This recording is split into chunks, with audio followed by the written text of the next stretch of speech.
A bad movie. We're Nope. going to talk about for first half. No. Enjoyable movies. No. Good bad movies. They Wrong. get 1 to 5 chalks. This is 0. robot chalks. It's not happening. Bad movies. This is stay away. 1 to 5 bags and negative sliding scale. Hey. Douchebags after Twilight. Something like that. Oh, this is the one. This is the one with no icon where we talk about video games. Right. Drop that hot quality down to garbage. Ah, there's that. Yeah, why is my button. quality still like good? Oh man, look at that! Look at that old logo. Love it. Classic. Retro. What little logo? The one that's on the bottom of the freaking page. Oh, You know, dat logo. yeah. Dat logo. I like that logo. Yeah, well, it's dead now. It's gone. We rebranded, man. I don't think we did. This is no Coors, the next generation. About time. Is it? Yes. So, So video did you, games did and you stuff. post, Chuck? I did. I tweeted. What? Sweet. Did you? You're so fast. I didn't Yeah. even know. Yep. That's how I roll. Let me retweet that again for all the people that don't pay attention to me.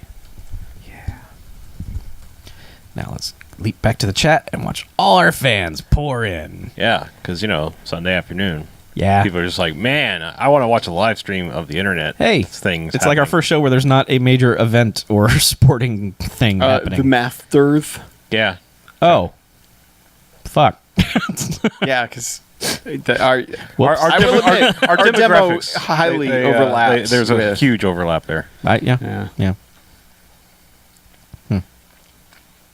Still. Yeah. My dad was watching the Masters all yesterday. Oh, yeah? Yeah. How was He it? also can't hear, so the TV was at about roughly 6,000 decibels. Sweet. So the whispering So, was like, super you could- loud. Yeah, you could hear Jim Nance Jim Nance 4 counties away. in the cotton fields of Augusta, Georgia. Yeah. And I love when they always talk about Amen Corner. Like, yeah, based on the song Hopping on Amen Corner.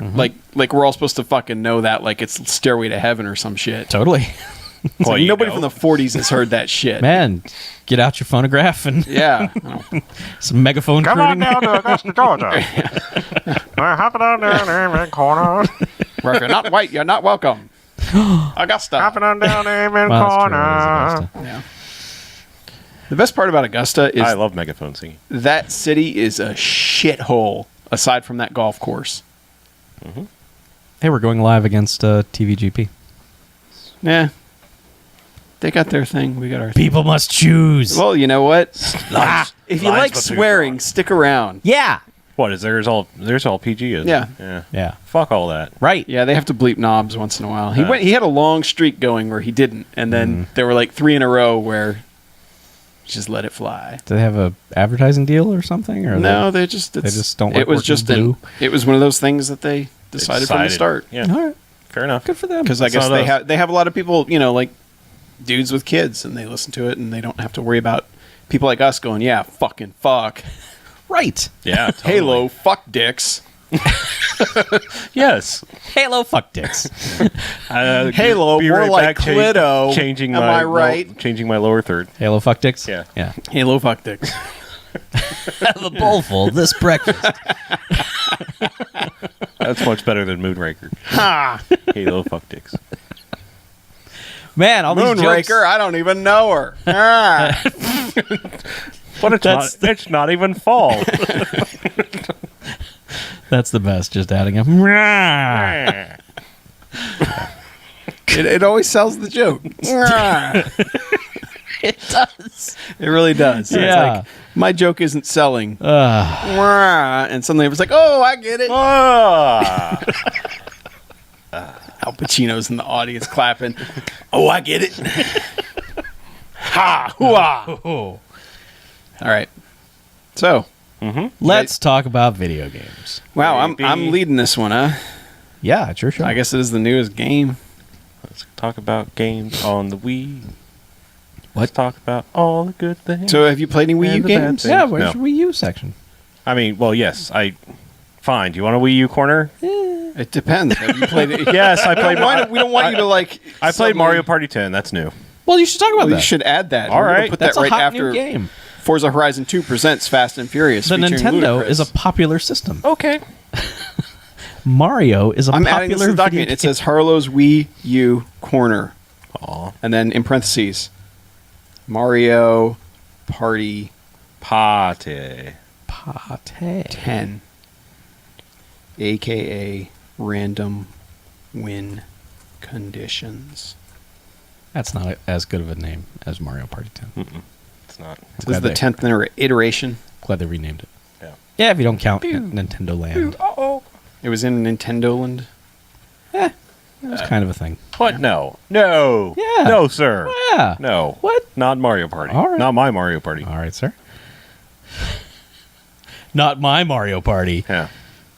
I will not be Yeah. affiliated with that party. All right, then. It's not a party. It's a land. You've declared independent. Refused to. I've gone Luigi. I've gone Green Party. Oh, okay. I thought that was Waluigi. That's Waluigi Yellow Party. So is that actually like the wah thing? Is just go rah? Yes. Yeah. Yeah. So like Waluigi they're number one. He doesn't say that in Mario Party 10. It like actually all, makes you me know what? pretty I don't know any. I've never played a game that has Waluigi in it. So all I know is like stuff that other people say and like Giant Bomb says, where it's basically like, "Hey, it's Luigi," but he goes wah. disappointed. Pretty much. Yeah, that's pretty much it. I think I played a tennis game that he was in, and he Now would just which do that a one? lot. Now Death Stare Mario Kart Luigi was just normal Luigi, right? Regular ass So it Luigi. wasn't even Waluigi. No. You know, Who gave he's everyone the not even stink in eye. that. Another thing, not Mario Kart, Donkey Kong Jr., Diddy Kong, whatever. Not there. Diddy Kong is not in. No. He's busy on his racing circuit, Diddy Kong Racing. I was just mad. I was like, really? Because I there was like 2 more guys I had to unlock, and I was like, really? That's... Was it Starman? Oh, wait maybe I could be lying. I could be lying. Eggman. Who did I... no. Is it raining? Yeah, it's always raining when we podcast. What is Really? the deal? Yeah, What is the deal with that rain? Does it wait until we podcast? it sure does. Why couldn't it rain when I was going around nurseries today? As in tree farms. Oh, I just thought you were Not- like no, stealing no. babies. Give me that baby. Yes. I won't. I have been playing a lot of Bloodborne, but How much for the chubby one? the meat is tender. Yeah. I like the one playing with the Tonka truck. He'll do nicely. Hello, All little right. boy. Do you know how to make shoes?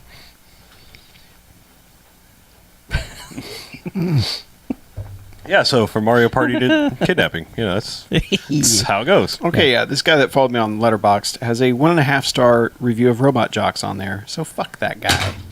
I wish I could Piece block of people. shit. I can't block people on Letterboxd, unfortunately. God. How do people like that even Yeah. live? A mix of reheated martial arts rivalry films and No, witless no, Cold no, War aping no, action no, nonsense. No, that's stop, almost stop. Blah, blah, endearing blah, due to blah, the blah, daisy. blah, blah, Yeah. I can turn you off. Yeah. I have a switch When on it's this. bad, Nope. i.e. when it's not got robots juddering towards each other like Godzilla rejects, it's tripe.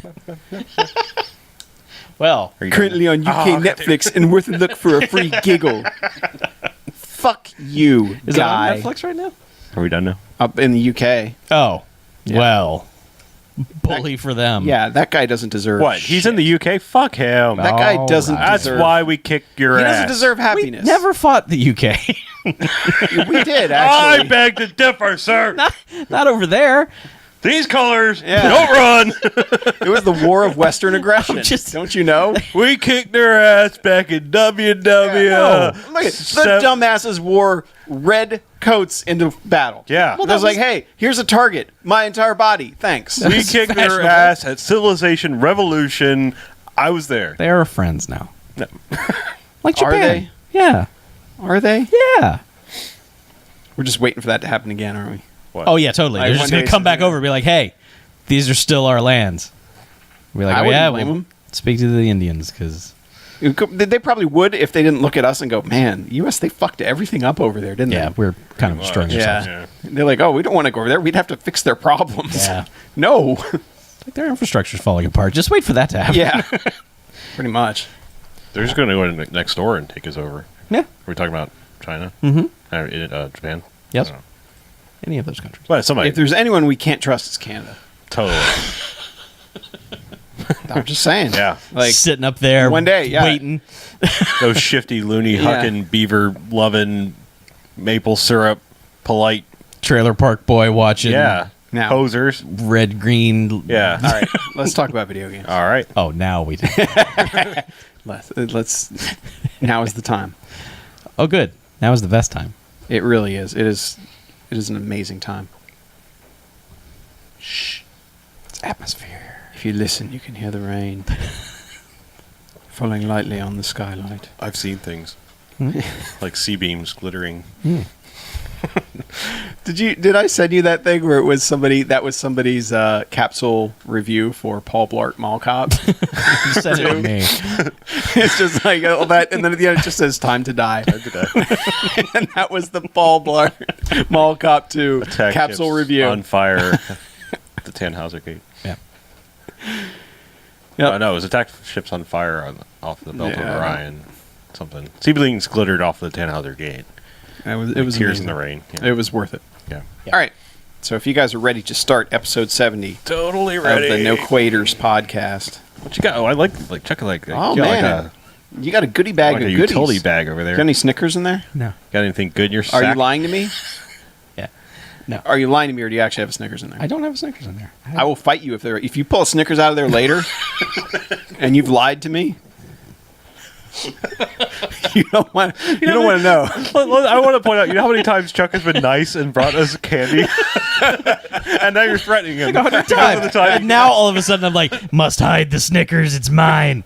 Chuck has brought us candy more than anybody else. If I hear that rapper in the bathroom, you're fucking dead. It better be a tampon, all right? well- if I hear a rapper in there, My Snickers tampon is going it either better be Snoop Dogg or a tampon, Oh, I get it. or you're Rapper. fucking done.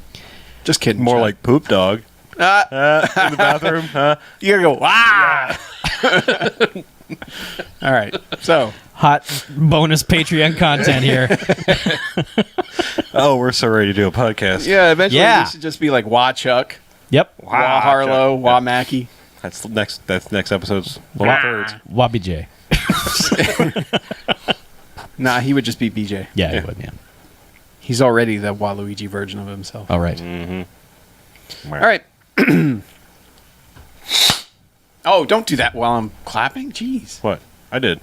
I was Don't just do trying- that while I'm clapping, please. Oh, listen. We don't actually use the clap in the final recording. Just the act of the spike would be enough. Yeah. Yeah. It's okay. It's so soothing. It's bringing my mellow up. All right, welcome to No Quarters, episode 70. Wow. Hey, what? Yeah, It's a motherfucking video game podcast. it is. Thanks for 70. recognizing that. Somebody had to say Yeah, it. it's happened for the 70th time. Nintendo 70. Yes, that famous console we all played. Oh my god. I'm Mackie, I'm Chuck. And I'm Harlow? and BJ is off on assignment playing games. He's dead. Yeah. Oh, is he dead? Yeah, he's dead. Yes. That's why his lower third. Why did you guys wait till now to tell me? He's Sorry. He's hanging with Eris. That's what he always says when you're not here. Yeah. Oh, really? He just immediately goes to, he's dead. And then we have to spend 5 minutes going, Well, no, you know, no, it's- he's not. In his defense, that's probably a good assumption. Oh, okay. But It could happen to any of us, Chuck. that is true. But to be clear, he is not dead. He's on assignment. Yeah. You say potato, I say dead. Oh, well, all right. All right. Agree to disagree. When in Rome. So, considering how much death we're talking about, Uh-huh. that should get us going on the very first game of this month, Yeah. which would be Bloodborne. Right. Bloodborne, a game where you die a lot Super duper. if you suck at it. Oh. Yeah, if you're good, then no. Being the resident Dark Souls guy here, Yeah. I of course got my copy of Bloodborne. Release day. Don't let anybody fool you that it's like not the same game as Dark Souls and all that. So it's Dark Souls. It's the same game as Dark Souls. That's all I need to know. Yeah, yeah. So Chuck's out. Harlow's definitely out.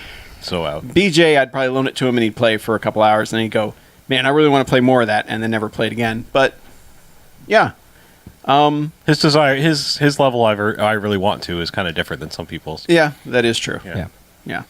But yes, it plays the same. The only real difference is you don't have a shield, so it forces you to move a lot quicker and use the counter move that barely, like, only really skilled Dark Souls and Demon Souls, people used parries and the counter move, which is like basically waiting until that proper second when the guy's about to hit you to hit the key that kind of counteracts him and then leaves him open to murder the hell out of him. Sure. And yes, that becomes your main mechanic, and so it does play somewhat differently, but it's got the same, all right, everything in this game can kill you. You're probably going to be cautious before turning any corner whatsoever because there may be a stupid trap that will murder you, and you're unlocking shortcuts that get back to where you needed to go in the beginning and all that stuff. And it's all that in a... I think it's a cooler setting. It's like a gothic Victorian England type thing that's just gone to shit. Where were the others? They were, Woodsy. your standard fantasy. Like some areas were woodsy, some were mountainy. It was just kind of like anything that you'd see in your standard RPG that has mithril armor in it or whatever. Ooh. Those types of environments were basically what you were going to see. Okay. But I think the common thread with all Demon Souls and Dark Souls and now Bloodborne is that I've realized is very cool about them is the way they've designed the environments. They all feel like places that were once really awesome, and now they're just complete shit and just overrun with monsters and stuff. It's kind of like BioShock, where it's like, this place was really cool probably when it was actually good. And now it's just weird. And now everything here wants to kill you, and it's a shithole, and that's kind of... But it's still got like the really cool architecture and all the sorts of stuff that makes it feel like it was once a real world where things happen, and now there's kind of this whole melancholy about the entire place. It's like, yeah, this probably used to be really cool. And you actually find people in this one, it's interesting in that you find people who are just like holed up in their houses and are like, no, you better get away from here. Like, I'm not talking to you. You're out right now. This is bad. And the common theme with all those games as well is that it's kind of like they don't really tell the story up front. There's like a very, the cutscene that opens them is all very vague. It's kind of like, here's kind of some history, but this doesn't make sense to you probably unless you start reading all the stuff that's in the game and item descriptions and all that. And it's like, but that never really matters because those games are all about the mechanics anyway. I was going to say, no one's playing this for a story, are they? Not really. Only like the super hardcore people. And I mean, there's kind of some there. I will say I've only beaten 3 bosses so far. So, I mean, I'm not... How many are there? A lot. Okay. Yeah. And it's not as many as Dark Souls 2, which was like, all right, here's a little mini boss and another mini boss and a mini boss. Like this one, you get into a room and it's like, yeah, that's the fucking boss because he's like 10 stories tall and he's running for me and the music's playing all creepy and all that stuff. But yeah, I mean, the designs are cool. It's very, werewolves and that sort of stuff, but also just... They're wolves. Yes. I get it. Yeah, but I mean, I really, the setting is cool, and I like that they've kind of gone that direction away from the Dark Souls, Demon Souls thing, where it's, this feels like a different setting that you don't get in a lot of games, which from my understanding, the Order 1886 kind of feels similar in a way, but this, is very much in a Dark Souls vein. Yeah, which not on rails like the Order. Yeah. And I also realized, too, that, like, in playing Lords of the Fallen, which is very much like, all right, here's Demon Souls, here's Dark Souls, here's all the controls in a different world, but that world doesn't have that feel of everything's gone to hell. That world feels so much more generic than this one does. Like, you just walk into it, and already you're kind of like, it's got a very different feel. Like, it's hard to explain, but you play it, and the world just already... almost immediately feels more interesting than it does. The game has character. Yeah. Yeah. Yeah, very much so. But, I mean, it's the same type of thing where it's like, all right, good luck. Because, and I don't know if it's easier or not. I can't quite tell. I know Drew, friend of the show, who does Phoenix Down, he's said he's died more than he's used to. Because he never used that counter move called a parry in Dark Souls. He was always just kind of like, hold up the shield, wait until they hit you, and then swing at them. Whereas this one, like, you have to be dodging, you have to be moving. And so it does make the combat faster, but it also makes it more stressful because there's no like, all right, I'm just going to hold my shield up and try and heal when I get a second and then, get back at it. Whereas this one, it's like, No, you have to kind of run away, but everything can move quicker than you, at least in a boss fight. So it gets very... It can get frustrating as shit, but that's what those games are I was about going to say, as well. what you're Where saying it's- is... But to me, it didn't feel any more hard. It just felt different. But it was still very much that whole... Like, if you're trying to rush through this, you're going to fuck yourself. Sure. Because that's how these things all work. To me, it's always boiled down to how patient can you be and for how long can you be patient. You know, and it a lot of the boss fights work out kind of like, you know, playing Mortal Kombat or Street Fighter or whatever, where sometimes even if you're at only a tenth of your health, you're better off just going on the offensive and just being like, no, fuck that guy. Because if you try and hold back and, you know, pick your right spots, you'll probably screw yourself eventually. Mm-hmm. Whereas, you know, most fighting games, it's all about the best fighters in those types of games will always be the people that play the same, no matter whether they're at 100% health or 10% health. And so, with the shield mechanic being pretty much gone, would you say that if someone was playing one of these for the first time, would they have a easier time with it somewhat because they're not used to playing a certain way? I think it would make a difference, yes. Okay. Because hello, doorbell. Special guest. All right. Should I make a clap right now, Chuck? Yeah. Stand by, please. Yeah. We'll give you a spike so that you can plug another spike. Thank you. And then we'll continue discussing. How does this happen? I don't know. Did your wife follow you here, Chuck? Did my wife follow me here? No, I took the car. Never mind. Did you get a delivery on a Sunday? No. I heard a truck go away. Did he just get kidnapped? Did you get a delivery? Cowboy Curtis. What'd you get? Oh, yeah, it's post office on Sunday. Huh. What? That's so weird. What'd you get? An SD card. Yeah. You got an ST. I just, not super important that I had it on Sunday, but, you know, Hey, man. can't pick your delivery days. Yeah. All right. Man, Yeah, exciting. Sorry. that was All right. pretty dope. So do you want to ask your question again? And Don't I? Yes. you're the one who's going to edit it, so Yeah. whatever's easier for you. All right. So, would you say with people who played the Souls games before, they're used to like playing with a shield and stuff like that.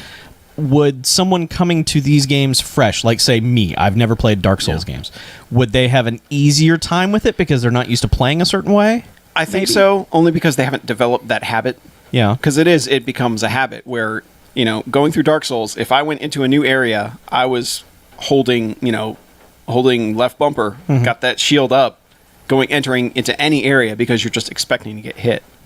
Whereas Bloodborne, it becomes more about holding your finger on the circle button, which is the dodge, so that as soon as you turn the corner, oh god, there's something there. Gotcha. Jump back. Okay.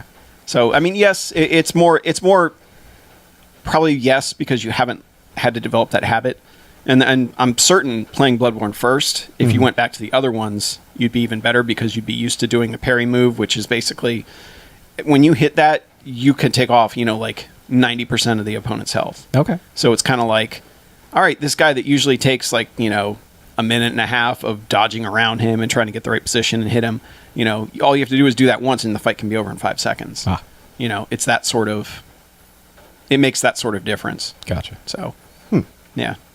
But, I mean, I'm having just as much fun with that as I did with Dark Souls, where it was the fun of exploring the world and finding all the shortcuts and suddenly going, oh, that's how I got that gate open, and now, you know, this saves me 10 minutes of this one loop that I had kept doing over and over and over trying to get to the one spot, and I go, oh, here's the shortcut. All right. Now that takes me 40 seconds to get there. So it's giving you what you wanted. Yeah. Yeah, very much. Very much. More in the way that Dark Souls 2 did not. Oh. You know, Dark Souls 2 just felt... It didn't feel like a cohesive world. You know, I've talked about that before, but it feels like, you know, taking the bridge to different islands and then coming back over that bridge and you're done. Whereas this one is more like that whole interconnected, all right, well, this leads here and this leads here. And then, oh my God, that one gate that was near the beginning, that's from that whole, you know, suddenly I've gone all the way around through this area. And now that I've opened that gate, I can just go right there. You know, it just feels like that woven world that Dark Souls 2 didn't feel like to me.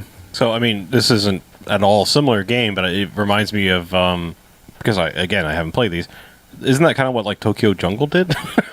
If believe it or not, like wasn't that like I mean like where you go all the way around and all of a sudden you're like, oh shit, I'm actually right back by the beginning because now I have this little shortcut thing I can hop down the building and something. Yeah, it is similar very much in that way. Okay. Like I don't remember Tokyo Jungle. Like if you knocked a ladder down and suddenly I can go up that Think ladder so, and or here I something. am. Yeah, I want to say that there were shortcuts you could do where you didn't have to walk all the way through all the predators again or something. Yeah, I mean there's a lot I know. of one-way gates, and it's basically okay. kind of like Metroid where it's like, okay, well, where's the it's not necessarily I have the weapon that opens this gate, but it's like, okay, I got all the way around and now that I open that gate's open. And so I can just shortcut right through and not worry about it. Gotcha. I mean, it's probably going to end in sadness, but I still kind of want to try Bloodborne. Okay. I know that's bizarre, but like, as I explained, I don't know what it is about fantasy style games. Anytime I'm given a shield, except for Captain America, fuck having a shield. Like, I mean, Yeah. I like having a shield as a weapon, but like just relying on a shield to block immediately takes me out of You that. do find a shield at one point in the game that is a piece of wood, and it basically says you probably shouldn't use this. Oh, okay. So they Oh, so they've taught you. They've said, yeah. yeah. I mean, you can arm it, but yes, you will die quickly trying to use Yeah, it. I just like never felt like making one-handed things and Oh yeah, whenever I play like a warrior character, it's Yeah. always a two-handed weapon. not even Just that. I mean, fuck like shields. I'd rather go dual wielding. Yeah. Well, that too. Well, and that is you're constantly, because your left hand is always a gun or a torch. I mean, you can put a torch in it, but that doesn't really. It's more for light than any sort of offensive capability. But the gun also is not really an offensive weapon at all.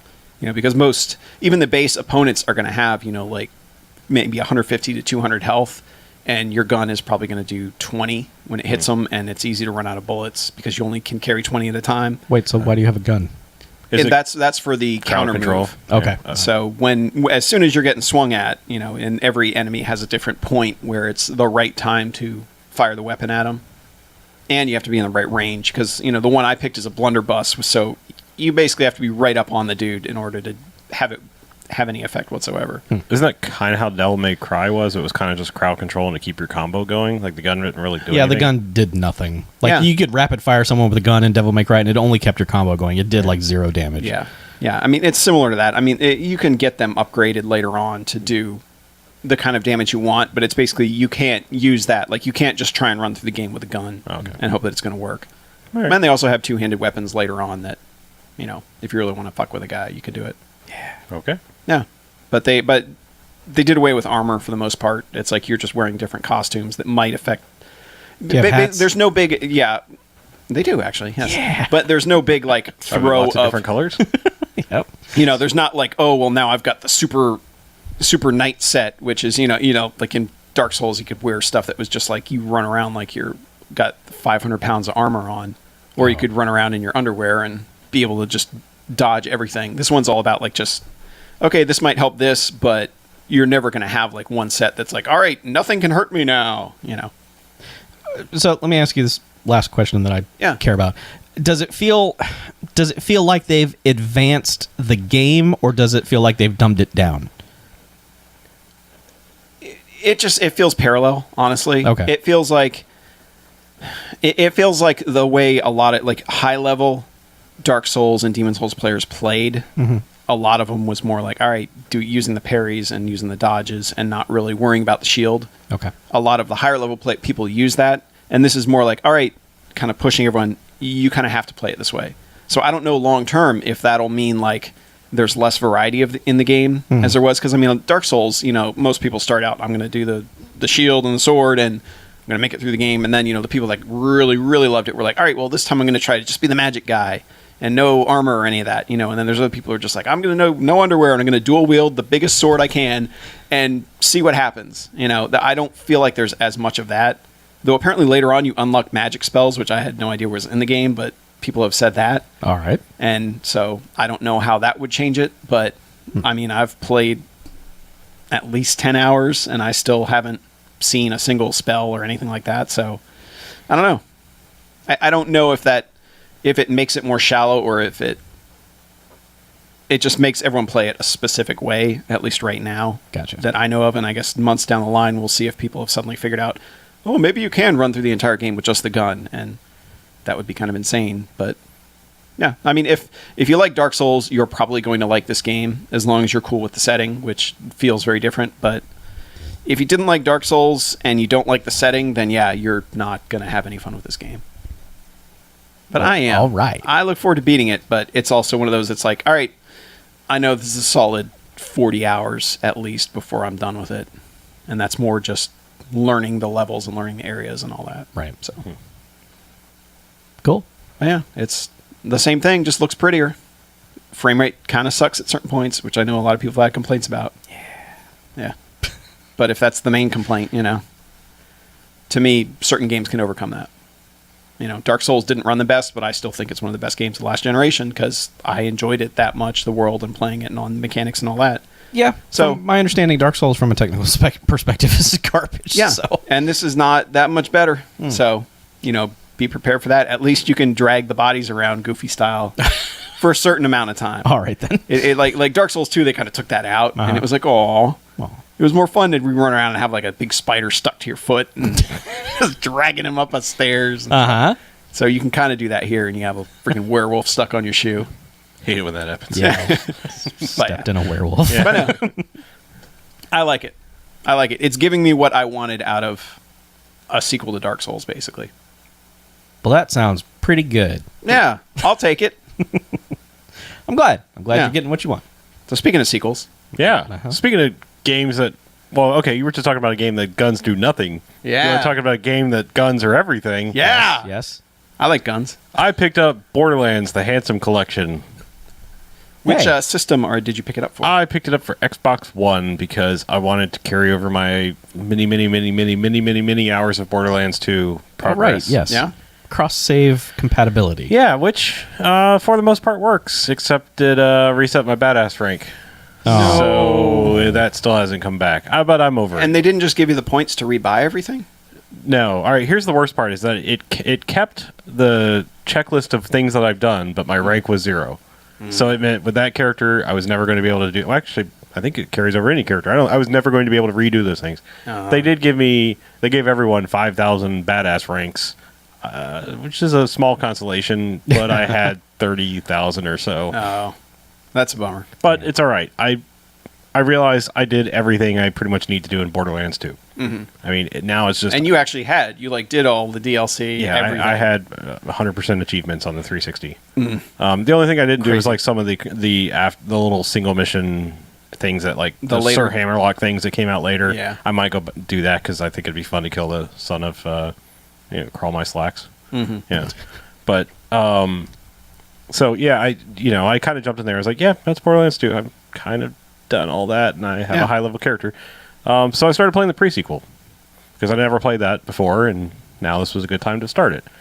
Yeah, it came out at a time on consoles that we had launched into the sun. And Right.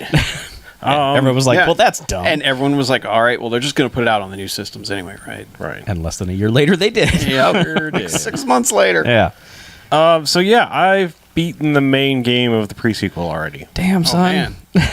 and almost finished the Claptrap DLC, whatever it's called. For a pre-sequel? Yeah.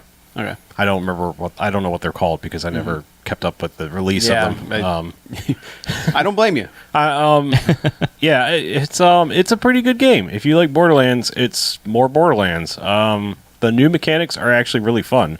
I like the low gravity, lack of oxygen setting. Mm-hmm. It never was Because really it's set on the moon, right? Yeah, it's set on the Pandora's moon, Elpis, I think is what it's called. It doesn't matter. No. A moon. Yeah, a moon. So yeah, you've got low gravity and a lot of situations where you have to like wear an oxygen mask that runs out of oxygen as you run around, and you have to find little bubbles that replenish your oxygen, essentially. That seems like it would be more annoying. It's really Then not, fun. because the thing is, like, even if it runs out, your health just starts ticking down. So you've got a second ticking clock of like, oh crap, okay, now I have to stop fighting and go find somewhere and stand there for a second. Yeah. And they're marked on your map. They're not hard to find. And honestly, 30 to 40% of the game takes place inside oxygen-rich environments anyway. There's a lot of inside parts where you don't have to worry about it at all. It's really just when you're walking around the actual outside part of the moon. And anytime you get in a vehicle, it doesn't count it either. So it's like if you're going around in a vehicle, it's like, I guess you have unlimited oxygen. Why not? Yeah. Sure. So it was just never really an issue. And if you really, really, really hate it, play the frag trap because he doesn't have to breathe. Okay. So Have you played him? yeah, How does a claptrap playable character feel? funny. I mean, all right. So the things that are like really good about the pre-sequel over 2 is they finally decided to treat each Vault Hunter as an individual character more so. Like instead of just kind of random barks, they actually kind of have different responses for each character. Instead of just addressing you as Vault Hunter? Right, yeah. I mean, they'll actually, well, if they're doing it generically, they say Vault Hunters, since they assume you're all there, even if there's only one person playing. And also, there are cues where they will address you individually. Yeah. Like, there's one where, you know, you're playing the pre-events of Borderlands 2, so you're kind of actually helping Jack rise to power, Handsome Jack. Okay. So you're kind of doing most missions for him. And so there's one point where they're talking about the history of the new Vault Hunters, the ones that are in pre-sequel, and there's some westerny lady that's, I don't know, pretty or something like that. And Jack says something along the lines of like, man, I wish I had her number or something like that. And then he says something like, hey, well, don't tell her.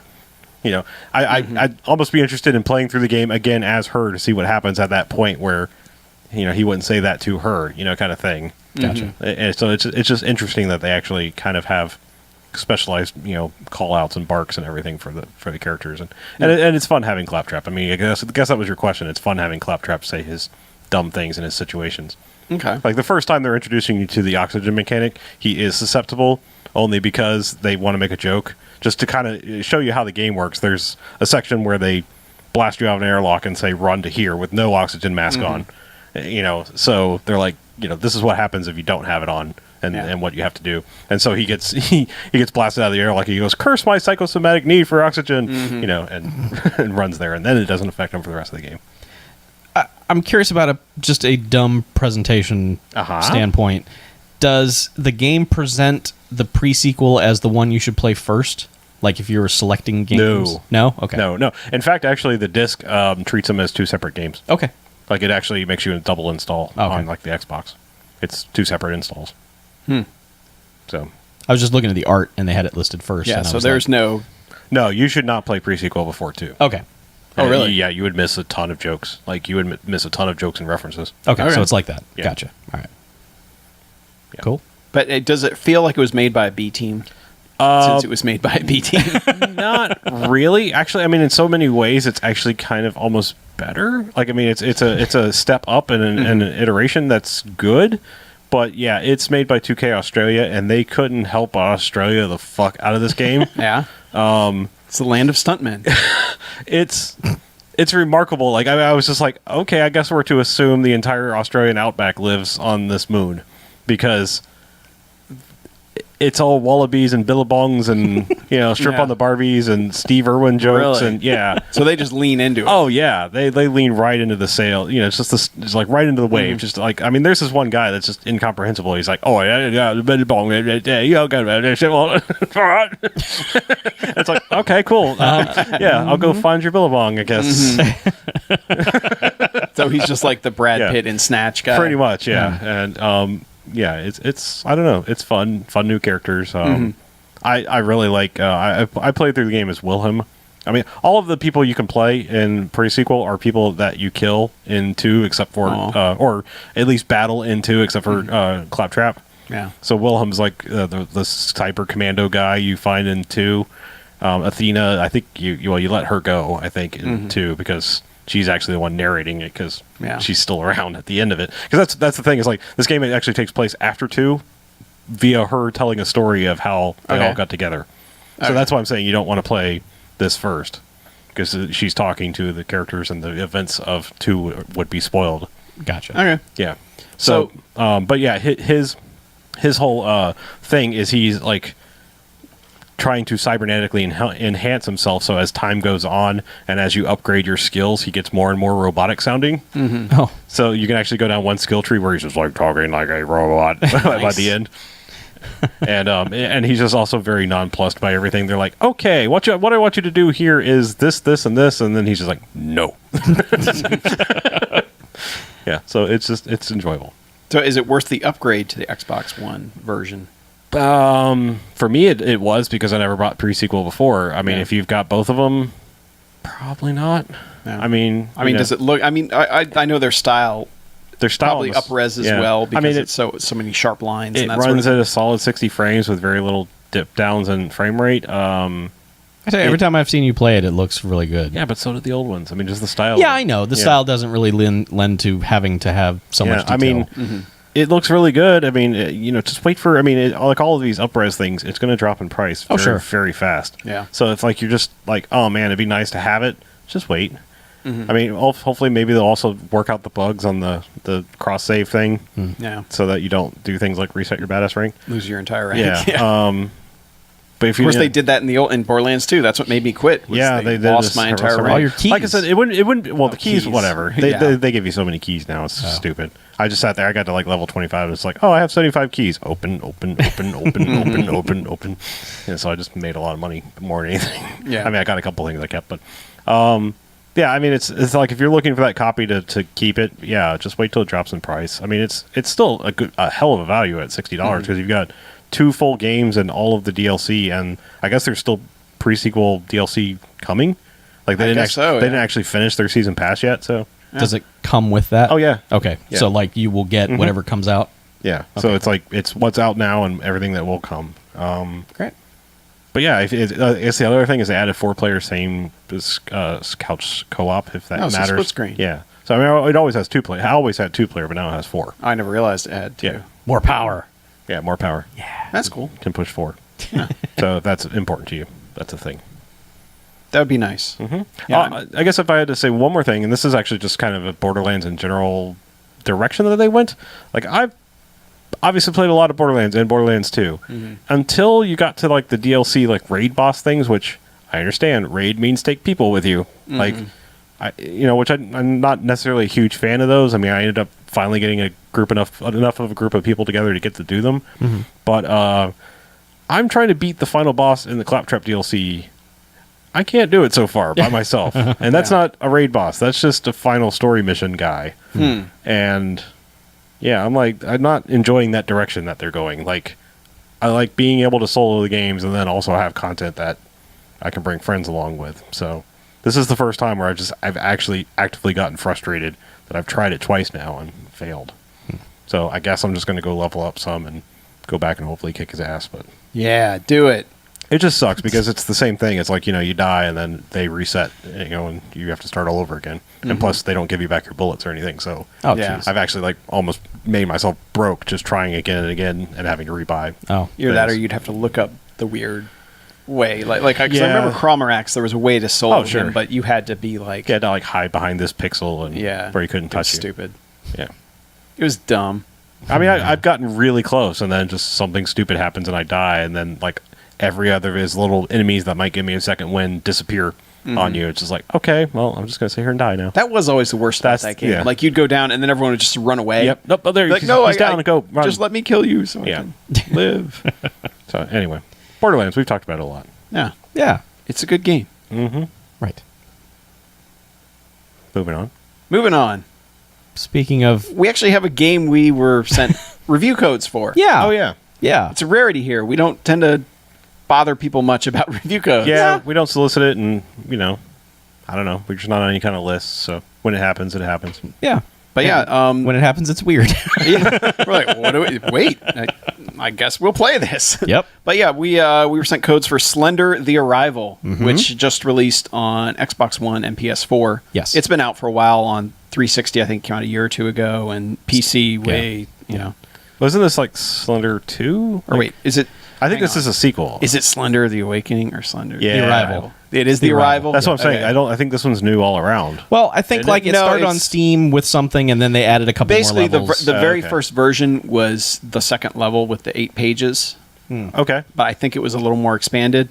But it was very almost like a demo type thing. Okay. My understanding of it. And then this is like a full indie game. Sure. I mean, it's certainly not a $60 game length type thing or anything. No. But No. it's a nice, it's basically, the shorthand for it is like an Xbox Live Arcade type. Yeah. All right, I got my $15 worth out of this. Well, and it launched at $10 Yeah, it on the launched at new 10. consoles, and I think on both it was on sale like the first week for Yeah. $7 or something like Yep. that. So, I mean, it's that's about the right price for it. I think I paid like $2 for it in a 360 sale because I had a copy. Yeah. So, yeah, I played it on the 360, which does not run well. Really? No, it's janky. Really? Its frame rate is just bleh. Oh, that's Like a I am not one to really give a shit about frame rate, but like if it's super bad, like if you can't spin around and the thing keep up with you, it's like, oh, that's Yeah. Well, unfortunate. I will tell you now, I did not have any problem like that on the one version. I figured they probably hammered that stuff out. And I mean, it looks like a last gen game, but with better lighting effects because they do a lot with, so much of that game starts, the levels start at dusk. Yeah. So you'll have a lot of light filtering through trees and that sort of stuff. And all that looked really good. So they definitely improved the lighting and obviously the frame rate because I didn't have any issues whatsoever with that. Okay, cool. But, when you eventually encounter character models in the game, they still look kind of like, all right, Yeah. you're not like, you weren't pushing the limits here. It was more like we were designing these environments to have cool stuff in them. Right. And cool things that happen. And they're all randomized because when you replay a level, things aren't in the same place at all. Yeah, I noticed that. Yeah. That was fun. Well, it makes sense. Sure. To me, this played better to me than Alien Isolation did. I was going to say the Alien same Isolation uses a lot of the same ideas, Yeah. obviously, which, they're not the first. There's Amnesia and other games of this type where you're kind of like this powerless character getting hunted by something that will kill you when it finds you. Yeah. And it works better because it's so stripped down. It's basically you have a run button on your left trigger. You have a, focus your flashlight on your right trigger, which doesn't make sense until you start to encounter things that aren't Slender Man in the game. Right. And, otherwise it's basically hit A to interact with something. Yeah. And those are your controls. There's a couple buttons that kind of make you crouch, but it never comes into play whatsoever. I never had to crouch for anything. I didn't either. I was just hitting all the buttons to see what would happen, and there was one that where you sort of lower down a little bit, and I'm like, oh, yeah. maybe it'll tell me at some point I need to do this, and it never did. So because I'm completely oblivious to the source material, what is a Slender Man? It's a scary man thing. Okay. All right. It started off as a thing like on, what was it, Something Awful, where it was basically they were trying to do like spooky stuff, and what they did was somebody found these old pictures from like the early 1900s of like an orphanage or whatever. Yeah. And then they photoshopped in this super tall, slender guy with no face. Yeah. Okay. And then that became like this almost, I don't even want to call it a meme, but it was kind of like, oh, how can we put this creepy guy in these otherwise innocuous Right, okay. pictures? It was kind of like crowdsourcing a legend. Sure. Yeah. It was just sort of like, Well, I mean, I understand. Let me preface this, and I do know the source material. It's kind of like we went 100 years, nobody giving a shit about Cthulhu, and then the internet was like, hey, this thing, let's talk about it a lot. Yeah. I mean, except new material, so it's just like we brought this back, yeah. or made it kind a of. thing. Well, I and- mean, it's yeah. just like a boogeyman with a form, yeah. basically. Okay. But All right, fair enough. And this team went from there and created a whole legend around it where, they don't really explain the premise at first. No. And to me, the premise is, as our favorite thing, is found through collectibles and notes and other things. But to me, this one works because that's all you have. Like the game wouldn't work the same way if you had a narrator or somebody calling you or whatever, because it's very much a feeling of you are totally isolated here. Yeah. And you are you can only rely on what your reasoning and your clues that you find throughout the game. Like to me, that feels like the only power you have in that game. And to have a narrator or somebody going, okay, you need to go here, you need to find that. There will be stuff that flashes on the screen like you need to find a flashlight. Right. But aside from that, they don't tend to push you too far into okay, use these mechanics, do this. It's more like explore this place and figure out what you're doing. And to me, finding the notes becomes a part of that, where it starts out very innocuous. It's like, oh yeah, I had that same dream you had about the weird guy. And then later on, as you get further into the game, it's like, we need to leave town. Like this can't happen anymore. Yeah. Oh, I felt the need to leave town right away. Yeah. Like, I didn't need notes. I was No. like, nah, something's really wrong here. Yeah. I don't want to do this. I And mean, I did it, but yeah. Of giving you that feeling, and the music, it works well enough. Like there's a lot of, and the sound. I mean, the sound is really crucial in this game, and I think they get the majority of it right. it's all pretty design wise. It's all pretty well done. Like, usually when you're in some sort of structure, there's this really just always present hum happening. Yeah. And sometimes it gets a lot louder, and you don't necessarily correlate that to there's something wrong in this direction. It's just, it's like the audible version of a sense of fear. Yeah. If that makes sense. Yeah, and I mean, it almost functions like a heartbeat Kind at some of, points. yeah. Like, And like, you will trigger something that you turn something on or pick something up, and the environment will start freaking out, like audibly and visually. Just things will start freaking out. It sometimes will not pay off. It's just, oh, you triggered this thing, and now the world is kind of angry at you. yeah. I think it works more than just jump scares in terms of like, you walked around this corner and a thing killed you. Oh yeah, to me it worked better when when I couldn't find anything. Right. Like when I was just going through and just, waiting for that other shoe to drop, basically. And God, the weird thing about this game that I kept thinking the entire time was like, this is basically what everyone thought Gone Home was while they were playing it. Yeah.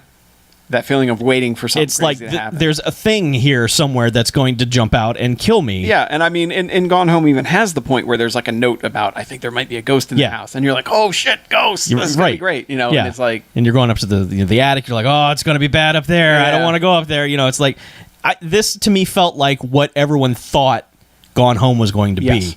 be. Yeah, it's just, it's and it works too because I don't think Slender Man is a particularly scary character, especially as the way he appears in this game. yeah, he's dressed nicely. Yeah, I mean, Coat and tie, and and it's like someone's butler. Yeah. and he's not It's making. kind of like, would a lunatic drive a Porsche like this? He doesn't make threatening motions towards you. No. I think is the difference is you just turn and there he is and it's like, oh shit. Yep. Basically, all right, there he is. I have to go the other direction. Right. I do like, though, in the majority of scenes, especially outside, that when you do turn around and see the character, it's basically just his face because everything else is blended into something. And you're kind of looking at it like, is that reflecting off something? Oh, shit, no. All right. That is cooler than, just like a pack of wolves running at you or, a zombie of some kind or just this thing standing there staring at you. You're like, Yeah. okay. Well, and later on, they do introduce stuff that moves towards you aggressively. Yes, very much so. Which involves when you actually need to use the focused flashlight beam. Yeah. Which doesn't really work as No. well as you'd like it to work. Now it just made me want to play Alan Wake a lot. Yeah.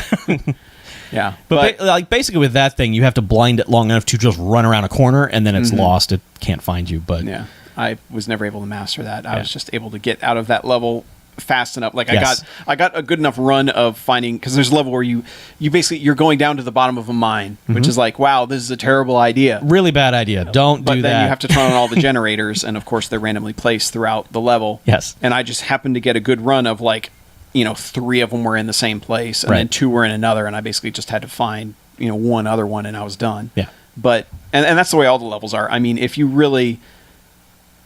you're cranking it out, you can get them done in like 5 minutes each. They're not big chunks of which, Alien Isolation, again, take a note, guys. Like, it's not like, oh God, I'm in this for half an hour to 45 minutes. Yeah. It didn't have that feel. It always felt like, well, I can probably get out of here pretty quickly because it's not like they've given me, okay, now that you've done this, now do this. And then that will make this trigger, so you need to do that. There's none of that stuff. It's very compacted and Yeah. the environments are just well built. Yeah. too. I mean, it does kind of feel like they kind of made a level, and then they were like, okay, that's all we can do. And then they, made another level and, kind of crowdsourced it a little bit and made another level. So, you like, feel the budget, but I never had a problem with that. no, I didn't either. And, I had the same thought you were having, is like, this is doing Alien Isolation better than Alien Isolation was. Obviously, Alien Isolation has its own strengths. being a bazillion-dollar game and having set design and awesome graphics and stuff like that. But just in terms of there's a thing trying to kill you and you have to avoid it, I think this game kind of does it better than that. Yeah. Because it is omnipresent like the Alien and Alien Isolation. It's just no matter where you turn, it's like, oh, shit, now it's over here. What the hell? And if I have a complaint, it's that they don't really make it clear. Like, one of the levels, like the second level, he basically has to catch you. That's how the level ends. Right, yeah. And I was like, oh, fuck. And then all of a sudden, wake up, and it's like, congratulations. It's dusk, and it's the third level. Yeah. I'm like, okay. Yeah. And then the third level, I got caught by the other character multiple times. Mm-hmm. Is that not so Slender Man? I didn't make it that far. Shorter, not slender, not man. It kind of spoils some stuff, but Okay, yeah, all right, there is a humanish character that is after you. Okay. Yeah. Fair enough. Yeah. I don't know. I guess because now that you're saying it's basically like Alien Isolation, it probably makes sense why I wasn't really into this game. Yeah, I mean, it's just gameplay wise for me. Yeah, I mean, playing it, I was like, yeah, this is super low budget and kind of janky. It wasn't even that. It just I was like, I guess my thing is not knowing what a Slender Man was. Right. I felt I wasn't scared of it. Like, I mean, I knew the game was telling me to be scared of it. And right. Like, I kind of wanted to just, I wanted a button that was like, man the fuck up button. Because, like, the character would just freak out. And I'm like, I'm not freaked out. Right. Like, you're actually, this effect is actually just kind of annoying me more than anything. I don't know. I must play these games wrong. Because, like I said, I was Fox Muldering, Amnesia, where I was like, let's run after the ghost thing. Yeah. I mean, their design, obviously they have a very specific focus, which is to make you feel powerless and threatened and not sure how, and to give you that feeling of, oh God, I just barely escaped. Yeah. But I playing multiple other levels, getting back to what I was saying before, is you get caught at the end of the second one and then it starts the third level. Mm-hmm. Whereas third level, I got caught and it's like retry. Yeah. I was like, wait, no. Why didn't that trigger? Yeah, it's like if I ran to Slender Man instead, would I have won that level? It doesn't. Give me a hug, Slender Man. Yeah, advance me to the next level, please. Turn him into Tender Man. So, I beat it. I have to I unlock the hardcore mode, which apparently like your flashlight runs out and you can't run as long. And yeah. But there is another level apparently that they mentioned that at least on the one version it says there's another level to play. Oh, so. Interesting. But you have to unlock it somehow, so I haven't quite gotten that far. But I mean, for $10, I think if you liked Alien Isolation, or games of that ilk, I think it's well worth it. I think it works for people who like a spooky game, and that's really all you have to say, because you don't really have to tell someone what it's about, because the game sure doesn't. I mean, it's just like you could see like firing up the game and having some friends over sitting on the couch and like, what's that? That's Slender Man. You got to look out for that guy. And then go over here and do this. It's just, you don't really have to. The lore would help, and you get it through reading the documents and stuff like that. But the core gameplay of spooky game, everything's dark, there's a scary thing over there, that just kind of works no matter what. Yeah. And I read so much of the stuff, I can explain the ambiguous ending to you. Okay, great. I look forward to hearing like an actual in-game, at least my theory of what happened and why it happened. Because to me, it seemed clear. I mean, hopefully that was the case, because I found certain things that led towards the conclusion I made. I mean, I don't want to spoil it, because obviously I think I pieced it together, but it was just like there were times during the end where, sort of like the end level thing that you were talking about, where it's like you run over to a thing that obviously looks spooky and it'll go bah and kill you, and then sometimes you can run over to it and it goes bah and it just means get away from it and it knocks you back. And I'm like, well, all right. I actually got behind it and got stuck in a loop because it was kind of on a stairway. Yeah. And I got around it, and then it was bah, bah, bah, bah, until it had pushed me off of the stairs. Right. Yeah. Yeah. But no, I mean, I liked it. Yeah. I thought it was I'm going to go back and try and play some of the levels on hardcore just to see if it does the same thing Alan Wake Nightmare Mode did, where it was like makes, and in Dead Space as well, where it makes it a better game because of the tension it creates. Yeah. I guess the thing is like, I'm not saying I'm not susceptible to scary things in game. I just never felt it in this one. And I know it's apples, and oranges, but like immediately, not even knowing what it was, you play like, what was it, PT? Yeah. And I was like, I'm ready to shit my pants just immediately. Yeah. Like then if the first thing something, I know it's the difference between jump out scare and just like atmospheric, I guess, but like I just My wife had to leave the room. Yeah. Like after like 5 minutes. She's like, Okay. nope, I'm out. Nope, this is nope. Yeah, I mean, some I people can't watch you play are this. just I was like, freaked out by like horrible gore and stuff like that. I mean, like the I wasn't even. I'm not even talking about like Eraserhead baby in the sink part of PT or whatever. I'm talking about like just like the second I stepped into PT, the atmosphere. Yeah. I understand budget wise, they were like that's up there. Right. Of like we can do all of the particle effects and everything. But I was like the second I stepped into that and like that eerie sound, I was like, okay, yeah, I'm ready to shit my pants, just waiting for something to jump out. Yeah. I mean, I don't think it's terrific. I thought it, I mean, for a bite-sized game, and that's really what it is. You can finish it in one setting. It's, there's worse. I mean, like there are games that have come out like this that are just terrible. Like broken messes of just like everything's so bright and you're like, well, this is, why would I be scared of that? So, I mean, Yeah, and Slender Man, if you look at that and go, that's not scary, there's other stuff in there that yeah. Okay. had more of an effect on me than he did. Yeah. So, So, yeah.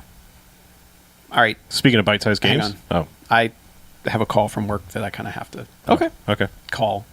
I don't know what's going on, but it's not good. Why apparently. are Sunday? I don't know. That's a good question. Okay. That's why I have to call. Do, Sorry. No. No. Give yourself a spike. Talk amongst yourselves. What? No. What? Oh, you need a spike before now? Oh, Yeah. just to know. So, Chuck. Hey, buddy. How's it going? That's pretty good. Cool. Yeah. Cool. Uh-huh. Right on. Yep. Hey, why do I still have Supercard on my phone? I should get rid of that. I'm not going to go back to it.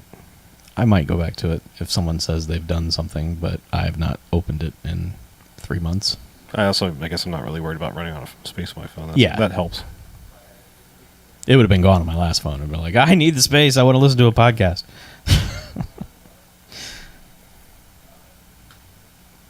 It's weird. It's like I actually, I mean, I'm not trying to like brag, but like I don't even know what else I'd put on my phone. I'm not trying to fill up the space. I'm just like, Yeah. like I've constantly got 15, 20 gigs free. Yeah.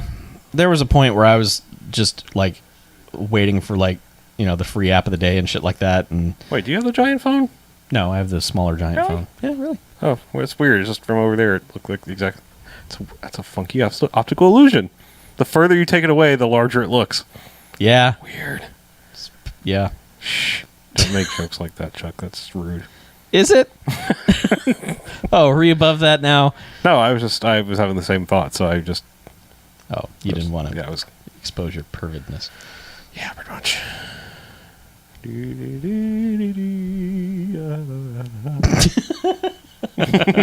So, any questions from the chat? Oh, wait. All I the think- hot chatters.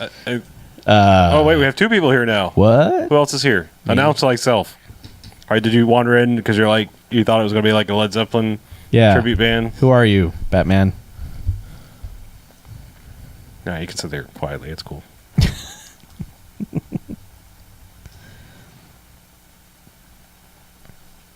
Blair's here. Oh, now he goes to the bathroom. Jesus. Work was like, need you to send us a proof. Send it via shit mail. Oh. Oh, no. Wacky is in funny, Blair? As in, we keep screwing up. Or is it wacky in terms of We keep screwing up. broken?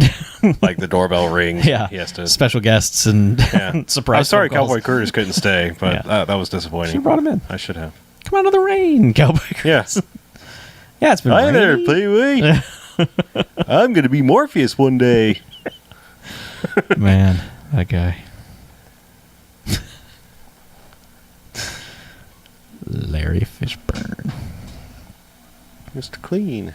Lawrence. How's work? They're all good? Yeah, it was, Yeah. I told you how we borrowed my boss's pressure washer. Yeah. And then my wife broke it. Right? Oh, no, I didn't know this, but Yeah. all right, sure. Yeah, he was at Lowe's and he's like, they got a pressure washer here, but it's got a broken pump. And the pump was the part that didn't break on the one that we broke. Ah. So he was like, can you send me a picture of it? And I'm like, But, when he texts me, he's like, can you call me ASAP, please? It's like, Oh shit! Yeah. Works on fire. When your boss texts you that and uses the ASAP, it's like, fuck. You need you to come in so you can But no. be fired. But yeah, so pressure washer. Is that a thing? Great. Come in so you can be fired? Yeah, sure. It happens all the Really? time. Just tell me on the phone. Oh, yeah. Like, I don't want to come in. Oh, right. It's called Red Sunday. All right, so All sorry right. about that. No problem. Good thing my wife's home and can send him that picture he's requested. Yeah. And hopefully we don't owe him too much to fix it. Hey, we're not funny. We should step that up. Step it up. Yep. Yeah, be funny. Well, at least we can transition into something Wow. that has That's how you make it no funny. comedy value whatsoever. Okay. Wait, what's going next? Uh, Oh. Everything. Wow. Yeah, my comedy value. is Waluigi in Mario Party? Yes, he is. All right. That's where I'm waiting to get to it. Do you think you'll be able to make a good transition there, Chuck? Me? Sure. Aren't you glad I waited? Well, and we're wasn't done like- with Slender, right? I mean, Yeah, Yeah, we're done. oh yeah, Totally yeah. done. You had already started transitioning. Yeah. He's gonna have to chop you off. So speaking of video games, Yes. Those wonderful things that we talk about every single speaking of episode. another bite-sized downloadable Oh, thing that you can well, have. there. here we go. Speaking of taking your time and carefully going around things, let's talk about going quickly through something with much anger. Oh, All right, all of these. are you talking about Forza Horizon 2 presents Fast and Furious? I am. Yeah. The formerly free downloadable Forza Horizon 2 I demo know, for with the- Ludicrous? Yeah. Yeah, the ridiculously ludicrous free Yeah. price that's no longer free. Yeah, it's now $9.99. Yes. How much? $9.99. $9.99. They should have charged $7.77, but you know, Should have, but that probably would have broken the Xbox the math. MS Why? points system. They don't No, have they've- points. No points. Yeah. Real dollars. I've paid like $6.19 for something. Yeah, $374. Yeah. But no, Forza Horizon 2 presents Fast and Furious. Yep. Did you play Forza Horizon 2? Yes. Did you play Forza Horizon 2? I did. Guess what? Uh-huh. What? You played this. Whoa. Huh. But It is basically a free 1,000 points. Or $10 for 1,000 points now. It was on both 360 and 1. 2,000 points. Hopefully you've downloaded it by now I did not grab the 360 version because, because you threw You your don't care about 360 into points. the sun. yeah, that too. Yeah. And also, yes, I don't care about points. Yep.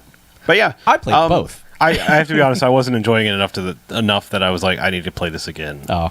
for points. I mean, it's fine. It's Yeah, it's very much, it is flat out, it's a demo. yeah.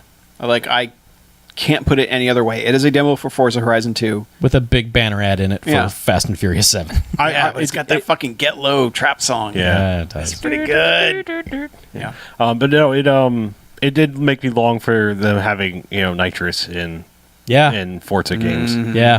Though it doesn't really work like Burnout nitrous, where I used to power turn into a slide and then hit Right. and then immediately go straight. Yeah, no, it that does- was the best. Just Yeah. going straight now. It doesn't give a fuck if you are not going full speed and you hit your nitrous. It's like, no. It's not really going to help you out of this bad turn that you've made. Yeah. Yeah. But it is. Yeah, I mean, it's got the cars from the game, which now you can download movie. as DLC for Forza Horizon 2 proper. But otherwise, yeah, it's ludicrous going, yeah, you're going to need to race better to get that car. Yeah. It's a lot of that. I And- found a lot of that very entertaining because he's usually you're not in the right car for whatever thing you're going to do, and he's just like, nah, that car's dope and all, but it ain't going to work. You got to get something else.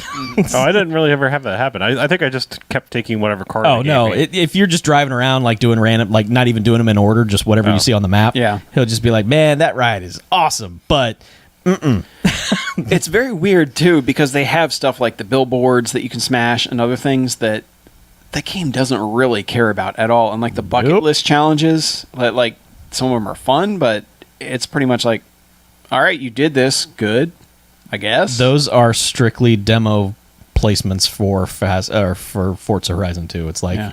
these are things that are in that game. If you like these, because he'll even say that, like when you finish the bucket list, he's like, man, you should go over to the Horizon Festival. They got a bunch of these.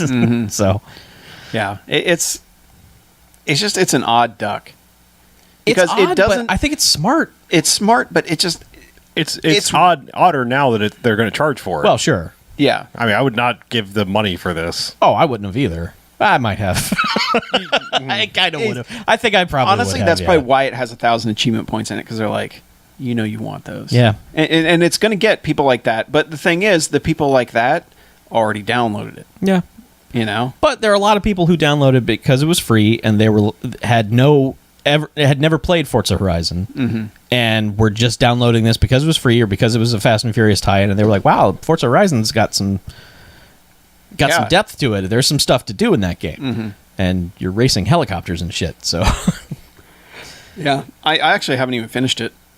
I didn't either. I've got one more car and then the cargo plane mission, which I do appreciate that their achievement for that is called "How long was that runway?" Yep. So, but otherwise, yeah, I mean, I played it twice. it would sell you on Forza Horizon 2, that's Yeah. for sure. How did it look on the 360? Well, that's the version I played first. Yeah. And it was weird because as I was playing it, I was like, wow, this really looks good.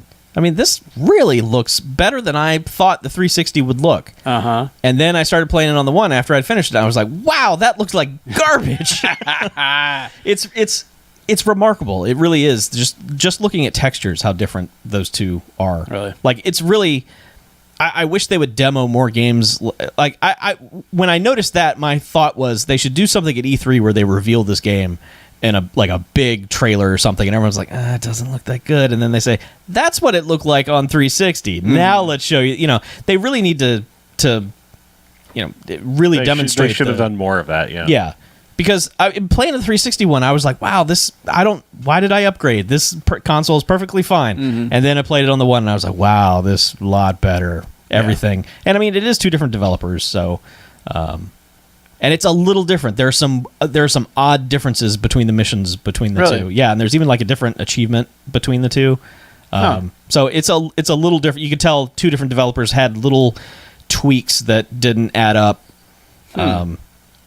So that made it interesting to go back and play again, because I was like, wow, in the last one, that's not the mission we did here at all. We did something totally different. So Interesting. yeah. But hey, that's 2,000 points. I hope you downloaded it. Yeah. If not, honestly, just get Forza Horizon 2. Don't spend $10 on this. It'll go on sale. Yeah. That Blu-ray comes out, they'll drop that thing quick. Yeah, that's a good point. It'll get low. Just like that. That's how the song goes. God, some of those songs are... God, Yeah, that was the thing, man. When that song started playing, I was like, I'm not entering an event. I'm going to keep driving, because if I enter an event, they'll change that song on me. Yeah. So that was when I went and did my stunts. Got my 50,000 point combo. Good. Stunts. On a golf course doing donuts. Oh, yeah. That's the best way to do it. Yeah. That golf course in Horizon 2, I went nuts on. Yep. Good time. So I got it. It even made a clip. Oh, wait, was that me. in the first one? Where's the golf? There's a golf course. The golf course in the second one. Okay. Yeah. There may have been one in the first one, too. Yeah. Colorado. So much golf. You get the So much what do coursing. they call that? The kangaroo. Oh, yeah. Oh, yeah. Yep. Then take out a fence and The landscape. so many points. Mm-hmm. Sideswipe that fence. Yeah. Yep. I had such a good one going too, like just weaving through traffic at top speed, and then I ran out of traffic to weave through, and then I couldn't stop fast enough, and I hit a fence, and it's like, and then it does that thing where it breaks and it kind of falls down the screen. I was like, son of a bitch. But Yeah. I wish it had credited me as I crossed 50,000. Yes, that's what I had wanted on several occasions. Yeah. Never happened. Because I'm like, man, I'm at like 75,000, but it's like that greedy thing where you're like, man, I gotta see how high I can get this. Set the record. Yeah, and All then, the Forza then you points. crash into a wall, and it's just like, shh. Yep. You feel like tears an in the idiot. rain. Yeah, Yeah. But yeah, if you got it free, it is an interesting reminder that Fast and Furious was coming out, and a good demo for Forza Horizon 2. I think it worked on both levels and didn't feel like a cheap tie-in. It didn't feel like just a Forza 7 bullshit, just like banner ads everywhere and billboards. It's like, hey, jump through the Furious 7 billboard, yo. And man, although I would have totally done that. Yeah, I would have done that too. No. So It would have been more in spirit with the movie. yeah, if you got it, great. It's awesome. If you're gonna get it now, wait. Okay. Speaking of, I don't have anything for this. Wii U corner. Wii U corner. Harlow's Wii U corner. It corners like it's on a Wii. What? Totally. That was a car joke into nothingness. What? I bought Mario Party 10 Oh, for the Wii U. Man, I heard that has Waluigi in it. It does. Party number one. So how is Mario Party 10? So I am admittedly a kind of like I'm a Sega guy first and a Nintendo guy second, but I've always had a soft spot in my heart for both Mario Kart and Mario Party. Okay. And Punch-Out games, but not related. But yeah, I had to get I recently got a Wii U. I was like, oh, there's a Mario Party coming out. I got to get this. It's a good Mario Party game. I like that there are different modes now. It's not just strict roll around the board and one mode. Play against your friends. You've got this like Bowser Party mode where you can actually play 5 players, four people on the board, kind of all working together against one person playing Bowser with the gamepad. Interesting. And then there's like some so the asymmetrical. Yeah. So there's Bowser has a huge giant advantage. Yeah. Of course. Yes. And then there's like an amiibo party bullshit thing too with the plasticky figures. Amiibos. But yeah, I mean, I'm not going to sit here and try to explain Mario Party. It's a board game with, as Mackie always says, somewhat random win conditions. Mm-hmm. It's not quite as bad as it was. I mean, there are rare cases where you can be ahead and someone in second place can come up from behind thanks to a random trophy at the end of stars. It seems less likely to happen than it used to. Okay. And I don't think the ending bonuses are not overpowered. they're not as overpowered as they once were. I mean, and the thing is if you're in first place, you're probably going to get one of those yourself because you've probably won the most games or something the most throughout whatever they pick. Right. So I generally found that if I was in first place going into the end, I mostly won. Now, I played some Mario Party with people, so that's where Mario Party really shines. In fact, I played 4-player Mario Party. Wow. And that sounds like a party. It is. It is fun. And that's where that game shines the most is like same couch co-op having fun. Yeah. And it's fun for the whole family. I actually played with my friend and his daughter and it was like 12 and it was great. It was like, this is fun. Everyone can have fun and everyone taunts and it's just good times. So you taunted a 12-year-old? Yeah, I did. And I'd do it again. Man. Yeah. Hey, that's how you. So it wasn't really co-op; it was couch competition. Yes. Yeah. Couch battle. Yeah. So couch fuck up a 12-year-old. Yeah, pretty much. That's how you learn. Okay, maybe not. You had to teach her about the ways of the world. Yeah. Ah! Life is not fair. Welcome to you were Waharlow. Welcome to Waluigi's world. Yeah. That's Warlow. Okay. I'll accept that. Yeah. Would I be wacky? Huh? Would I be wacky? You might be wacky. All right. And there's Wuck over there. Wuck. So, John. all right, Wuck no quarters. if I had to make a complaint, it is specifically actually having to do with Waluigi. Oh, no. I believe it was. What? I think it was Mario Party 7 or 8. Sure. Back on the GameCube or Wii. It was early days. It was Wii. It was Wii. I remember that because there was shaking of Wiimotes and whatnot.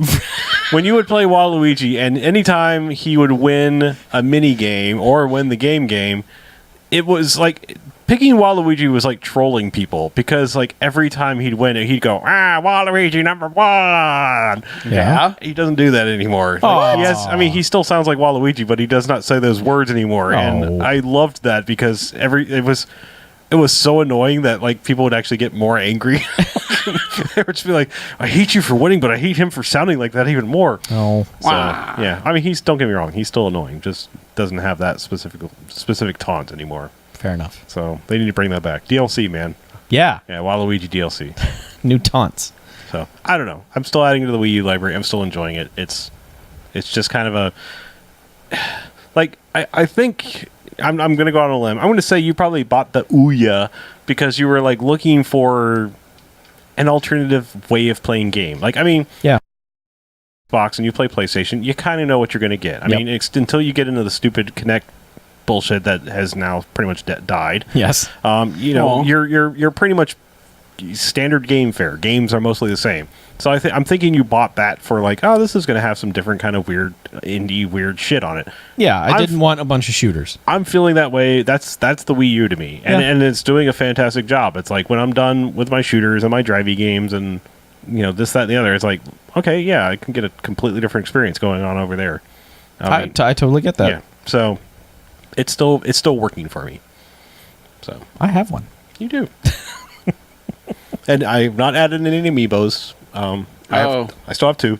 You haven't gone down that rabbit hole? Nope. If they make a Crash Bandicoot amiibo, I will buy that. It is, like, just the reading people getting amiibos. It's insane. Oh, Twitter's angry all the time about. Well, amiibos. they should be angry because I actually had a Best Buy employee tell me that they grab them off the truck with the hard to find ones when they come in. The employees do? Yeah. They Figured. just eBay them? Yeah, probably. Dicks. Makes So sense. yeah, good luck finding the hard to find ones because Yeah, good luck finding a Wii Fit trainer. Well, because generally the people know that. The people working in whatever store, they know that they're the hard to find ones. I'm just amazed that Nintendo is still pulling this Scarce supply chain bullshit. I mean, yeah, because it's not like they profit from some dude selling No. it for $50 on eBay. they don't. I mean, if you made a few more, you would make that money. Also, I don't know why I keep seeing restocks of like Mario and Yoshi. It's like, Everyone has that. why do you just have them hanging on the shelves? It Right. kind of looks bad when Yeah. you have a whole row of Bowser sitting there and it's like nobody gives a shit. Yeah. No. No, I don't need 15 Toon Links. Yeah, I don't get the artificial scarcity. No. That shit that Nintendo does. Like I said, it actually looks worse when you have the empty hangers Right. and then a whole row full of Luigi. Yeah. It's like. Yeah. I was like, well, I don't want that piece of garbage. And then also, I mean, I would maybe get the Luigi one, but it's stupid. It's like Luigi mid-flight. I mean, he like doing like Cuban bullet thing. It's like it's the dumbest looking amiibo. It's like why? Why is that a thing? Do they have a Waluigi amiibo? No, they don't yet. Ah. Yeah, I don't think there's Wario yet. I think Wario might be coming, but they're basically right now they're all based off of Smash Brothers for the most part. They're in Smash Brothers. No, I'm just saying like they're releasing the ones that are characters from Smash Brothers right now. You know what I mean? Because like Marth? yeah, everyone that's almost all the characters out there are in Smash Brothers now. Like if you look at an amiibo package, they actually say what game they go with. Oh, okay, I got you. Because like I have the Sonic one, doesn't work in Mario Party. I can use it to get like a daily bonus or whatever, but Sonic's not a character in Mario Party, so Well, that's crazy. What about Jigglypuff? no. They don't have a Jigglypuff? No, actually, the cast of Mario Party is like really slimmed down. It's like 8 to 10 characters max. What? Yeah, it's not like a let's have a whole shitload of characters. You That's got outrageous. Mario, Luigi, Princess, Peach, Daisy, Bowser Jr., Toad. Toad. Yeah, I don't think they bring the Donkey Kong cast into it. I mean, there might be Donkey Kong, but there's not Donkey Kong Jr. It's really pared down. Do they have Wah Princess? No, they don't have Wah Princess, Wah Beach, Wah Weech, Oh, well. Yeah. Wazy, Woad. Yeah, Stop. Wah Donkey Kong. Wonky Kong. Or would it be Donkey Wah Kong? I want to play Wonky Kong. That would be he's just kind of That walking would around kinda like, be- "Arr, I'm broken. Yes, I could hear him saying that exact Wow, phrase. I'm going to Japan. I'm getting the next flight to Japan right now. I'm going to pitch Wonky Kong. Yeah. But like he's walking around. "Ah, I'm broken. Ah, I'm broken." Okay. Yeah. Great. It sounds like it's time for a break. I think it is. Yes. Wonky Kong. Fuck Dumb off. bastard. He's Wonky Kong. Wow. I'm broken. Yeah. Wah, I'm broken. I'm broken. Yes. Wah, I am broken. Woo. So, Chuck, Yes, sir. you got any Snickers in that bag? No. Now you made got me any- wish that I did. You got any snacks in that bag? No, just a hard. Hey, one. Harlow. Yeah. You got any snacks in this house? What you want? You want some like 2-week-old cupcakes? No. Dude, throw those away. 2-week-old cupcakes not on the docket. Some coffee? I've had 2 cups of cold brew today, so no. Because we make that stuff. I have donut shop coffee. Oh, that stuff's pretty good. Just drink it like a shot. Just peel the Don't- Keurig back and drink it. Yeah. Now we've been brewing up the cold brew. Man. You let that stuff steep for a couple days. Put it down your gullet. Mmm. You can punch a man through a car. Huh. Or at least you feel like you can. And then you break your hand. And then you break the man. I'm going to respond to this person who recommended we watch American Ninja. What? Yeah. What, somebody tweeted us and said, hey, American Ninja? Yep. Like, there's a search button on the fucking site. Is this on Twitter? Yeah. That's The Last Chase. That's not American Ninja. that It's constantly funny when you get it wrong, though.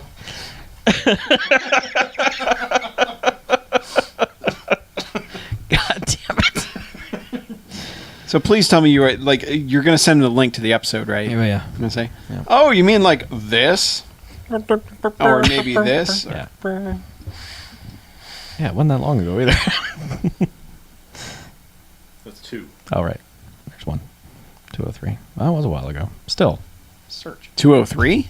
203. Tell them we've done Over a American year? Ninja 1 and 2. Man. And send them links to both.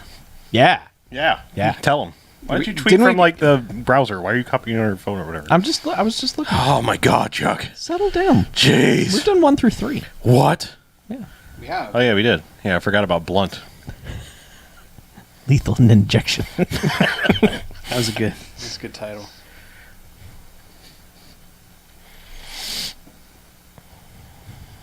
So can you spoil what's happening with NPOC? Is it dead? I don't want it to be dead. We're just gonna move it. Did you renew it? Yeah, Temporary renewal. yeah. I did it for 3 months because like it was gonna expire at 3 a.m. and there was just no time. It's on the block like Community. Yeah. Yes. Constantly. Yep. I don't know, we might kill it. It's on the bubble. You fans have Yep. better speak up. One fan on Twitter was like, "I like it." Thanks. And So for that person, we're gonna just keep going. then we always I don't even know why we have people try to correspond back with it. They're like, why don't you do an episode on this? I'm like, I don't know anything about I've that. never seen that. So. I have almost literally no ties to that. Mm-hmm. Well, like someone was like, why don't you do Magic the Gathering? I was like, I have played it, but I was it's nothing. 15. What is there to talk about with Magic I don't- Gang? I don't- Well, if you were super into Magic the Gathering, you Yeah. could probably sit here and talk about it, but Man. played it once. How do people like? Let's put it this way. I bought Magic the Gathering when, like, it was, I don't know, what was it called? It wasn't 3rd edition. It was, like, unlimited. It was, like, the very first, like, proper set. I've never. Well- I've never even held a Magic card. Well, they had, like, alpha and beta decks, which were, like, you know, they were still trying to work out the bugs, and then, like, Yeah. whatever it was called was, like, unlimited or whatever was, like, the first official release. Mm-hmm. That's when I played. Huh? That's a long time ago. Yeah. Yeah. But I don't, like just like how there can be World of Warcraft podcasts. It's like, what do you do? Tell people about the raid you did last week again? There's stories that you could be told. Mm-hmm. I mean, Guess. you know, we did a whole We did thing Tales about of that. Skyrim, but Yeah, we also did whatever that that Star Gathering game that I've already forgotten the name of. Neptune's Oh, Pride. Neptune's Yeah, Pride? that. Well, yeah, but that was all about betrayal and Yeah, it was. Yeah. being an asshole. And me that's sending why Civil War letters to everybody. That's why I won both times. And 'cause also- I was a betraying asshole. And setting up, you know, Twitter accounts for our characters. God, it was so dumb. oh, we did do that. I wish I could remember what count I made or what that anything to do with that. To be honest with you, I guess I could like go listen to that episode. Maybe I Yeah. talked about it. Yeah. And I had my character name for the next game if we had ever done it.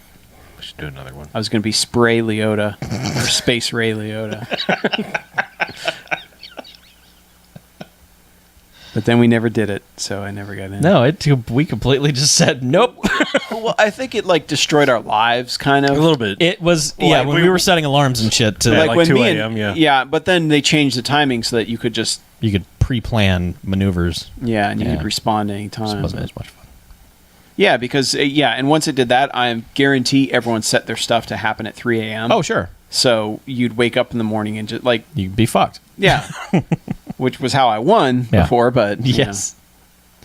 Yeah. Like that's at least how I got BJ. Is I waited just late enough, and I'm like, launch. I waited just late enough, and then I launched everything at him at once, and so he woke up in the morning, and his empire was destroyed. Yeah. Poor person. You know, these people, they go to bed, they think everything's fine, everything's great. They wake up the next morning, they're on fire. They wake up dead. Kids. Get the fuck out of here. What are you doing, stupid idiot? My God, that smelled good. All right. Let's wrap this fat bastard up. I love how often I make references to those and how many times they fly over people's heads. Yeah, that to me was just like the only thing Oh, on yeah. the internet for like 2 years. God. Yeah, Yes. I've seen them all so Yeah. many times. Yeah. Kicking old school. Damn. These beats are so fresh. Snap. It's also weird how many of them don't work. Yeah. Like you get to one and you're just like, wow, what were they thinking? Who wants a body massage? No, that one's fine. Guys, have you seen like I want to say like it's like a maroon like one of Oh the yeah, that. vinyl but that whole like funky animation, that's what. Yeah, I know. Well, you know why they don't make sense, Chuck? Because they said they were incredibly high when they made all of them. What? Yeah, but some of them came out so Ludicrously well. high. Yeah, well, Some of them were really good. They were high? yeah, that's what happens when you're high. Sometimes you hit gold, know. but most of the time you don't. Weird. Yeah. Some are. But that, I just love the dude's like, yeah, we were just like fucking stoned out of our minds every time. Which, yeah, pretty it good shows. production value for It shows. for being high. So yeah, It actually shows a lot of initiative too for being really. Oh high. yeah, exactly. It's like, man, 'Cause we it's should like, totally do this. You know, because usually it's like, yeah, man, what if we made stupid voices over the freaking PSAs? Yeah. You know, and then Nothing very few happens. people actually follow through and record that and edit video. Yep. Especially back then, man. Yep. I wonder what that guy's doing now. Don't know. I- Eric Finsler. I Yeah. Wikipedia'd him at some point. He has like a production house of some kind. Yeah. Yeah. Good for him. Yeah, good Yeah. for that guy. Getting high gets you jobs. I believe he said, I'm glad E-Bombs World made a lot of money off of my shit. Yeah, It was, I think, how he put it. He's like, yeah, I haven't made much money off it, but I'm sure E-Bombs World has made $1 billion. I bought a T-shirt directly from him, so I helped. Did? Okay, I had a pork chop sandwiches shirt. does that website still exist? I don't know. You E-Bombs have World? a Yeah, I you think have it does. you have a computer that literally I don't want to just a web necessarily browser. go there. Yeah, I don't. It does nothing but browse the I web, Chuck. really don't No, I'm want going to put in Google, does E-Bombs World Oh, E-Bombs World. Oh, okay. Oh, sorry. I thought you meant Finsler still Films. exist? It does.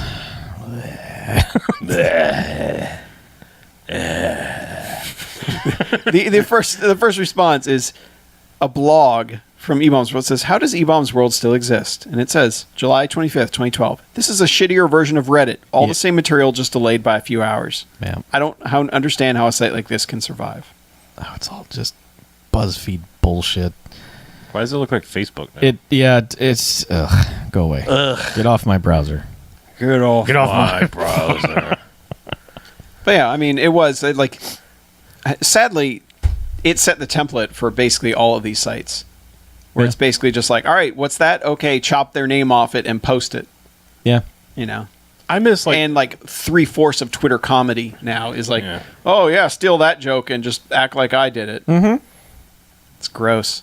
I miss like every site gets perverted that once starts great. Like there was a great one. It was like one cool thing a day or something like that. It was just like they would pick one fucking thing on the internet and be like, this is a thing. It was, I remember you used to send that to Yeah, me. it was it wasn't always funny too. It was just like might be fucking amazing, like the fireworks factory catching on fire or right. something like that, or like just one video or picture or whatever. It's like that's it, and then it was like now we have categories. Now it's more than one thing. Yeah. I'm like, now you're fucking E-Bombs World. Good job. Yep. Like it's just everything gets fucking perverted. It's sick. It's gross. It is. Yeah. Get off my internet. Right. Meh. Meh. Waluigi #1. Let's do a second half. Okay. Oh, you want to do that? Yeah. All right. All right, welcome back. Second half. No Hey. quarters. Still. It still is. Still a motherfucking video game podcast? Still. Okay. Absolutely. Completely. So, Chuck, Yes, sir. are you still playing this game? I'm still playing Dragon Age Inquisition. Yeah? Still. I want to check in. This is my 50-hour check-in. Are you still enjoying it? Yes. I will say I'm enjoying it more so than I was last time we talked. Well, that's good. And I figured out why. Because these games have so much narrative in them, it's not going to hit you with all of it right off the bat. And I know it's when I hear it, I get irritated, and when I say it, I get irritated. But like when you tell people you've got to stick with something for like 15, 20 hours for it to get good. By what I mean by that with Dragon Age is for it to get great, Okay. you have to stick with it. I think it's a fun game up to a certain extent. But there was an event that happened in my game since the last time we talked where basically it has kind of become 24 in structure in that, Ticking clock. well, what you think the plot was turned out not to be the plot at all. Like you deal with it and then they're like, actually this other thing is like super more important. Let's go deal with There's that. a bigger bad. Yes. Oh, so the 16-hour reveal of 24. Right. Yeah, and then you get to that and you're like, well, wait. And there's surprise cameos from the past. Like, I had a feeling that other characters from the first two games were going to show up, and they do. So it's one of those, like, this is what everyone wanted in the first place Kind of. type things? But they kind of Or at wanted least to- what you wanted in the first place? Yeah, but they kind of wanted to set the stage and not give their characters the short shrift and let them stand on their own and be their Okay. own thing instead of just making it, a nostalgia, like, oh, and now here's Commander Shepard, and he's Yeah. going to hang out with you. And He's in it? No, Oh. he's not in it. But She's in it? the equivalent of that. Oh. I just, it had its hooks into me early, but I was kind of like, this isn't as good. But then I think it hooked me big time once the big reveal happened, and I was like, all right, yeah, let's take care of business here. This is pretty good. I will continue to say that the inventory management in that game is fucking terrible, and it's just And that's one of those things they can't patch out either, like patch to no. fix. At the very least, you end up in a new like hub world in the second part of the narrative that has like just basically a big dumpster that you can put all your crap in you don't want. And so that's made things a lot easier. I don't have to fucking go to a wiki and figure out if I need to keep this or if I can sell it. I just dump it all in that thing. Just whatever someone's not wearing, fuck it. It is getting dumped in here. Maybe this helmet gives you +2 something, but I don't care. I'm not going to go through everyone's stats and see if it does. So that helped a little bit, but still, man, just all the crap you get and then not telling you if it's important or not. Fuck off. It's a bummer. Yeah. I hate to go back to Borderlands for 1 second. Yes. I love that they have this now. You can go in and just like highlight what you have currently equipped and things you like might want to do and set them as a favorite. And when you go to a vendor, you just hit one button and sell non-favorite. Best new thing ever. Cause, That would be helpful. yeah. Because you pick up so much stuff and you're like, I need money, but I Yeah. know I don't want this. And instead of like sell. Yeah. So nice. See, like when you want to discard stuff that you're carrying to sell later, you have to move it to your valuables section, which is dumb because really nothing in the valuables section is valuable whatsoever. So then when you go to a vendor, you have to load up your valuables section and then just scroll through each one and go, is this supposed to be in here? Okay, yeah, delete that. And it's just, man, if they could just somehow figure that shit out. I can't imagine there's anyone on the planet playing these games because they really love comparing armor. You know? Yeah, not that type of game. Yeah. Like, if you want to do that, you play Diablo. You play the hell out of Diablo. And it's really not even that. I mean, they've gotten so up their ass in terms of all the things that you can add to the stuff you've got. Like all the gems and runes and grips and blades and double blades and sneaky blades. And it's like, really, just, let me have a bow and arrow and then let me stick something on it that sets everything on fire. Yeah. Give me that. Sounds cool. I don't want to have to research things and take it to the dude who's going to have to decipher the thing, and then I have to go get 5, biscuits to to pay that guy. It's just It sounds like the stuff that makes Diablo fun, but done in the worst possible way. yeah. It's. I think because the adventuring is so much fun and the character interaction is so much fun, is that when you get to this mechanic of the game, it's just like there's nothing rewarding from this. Characters don't interact with any of this stuff. It's not like you start to sell something and someone speaks up like, hey, wait, no, I want that. It looks nice on me. Yeah. That would be fine. I would be all for that. I would play the inventory game the whole time if there were people yelling at me for selling stuff. That would be great. But It should be like the Turkish market. You just go in there and like, I'll give you $5. It's just a haggling game. That'd be great. That would be pretty good. It does kind of have the Mass Effect 3 stuff of there's a lot of shit going down and it's really bad, but hey, why don't you go do this thing where, these two characters kind of like each other. Maybe you could set them up on a date. It's like, yeah, but, world-ending thing. I should go deal with that, right? Nah. No. No. So, No. I'm still really digging it. It's a good time. I'm glad to hear that. Yeah. No real transition. All right. I upgraded my PC version of Dark Souls 2 to Dark Souls 2 Scholar of the First Sin Edition. Is it better? Considering it was PC and it already looked pretty good and ran at 60 frames a second, it's not a whole lot better. I mean, I'm sure the upgrade from 360 to 1 and PS3 to PS4 is significant, and it includes all the DLC. So it's one of those cases of like, if you want it on those systems, yeah, it's going to look way better.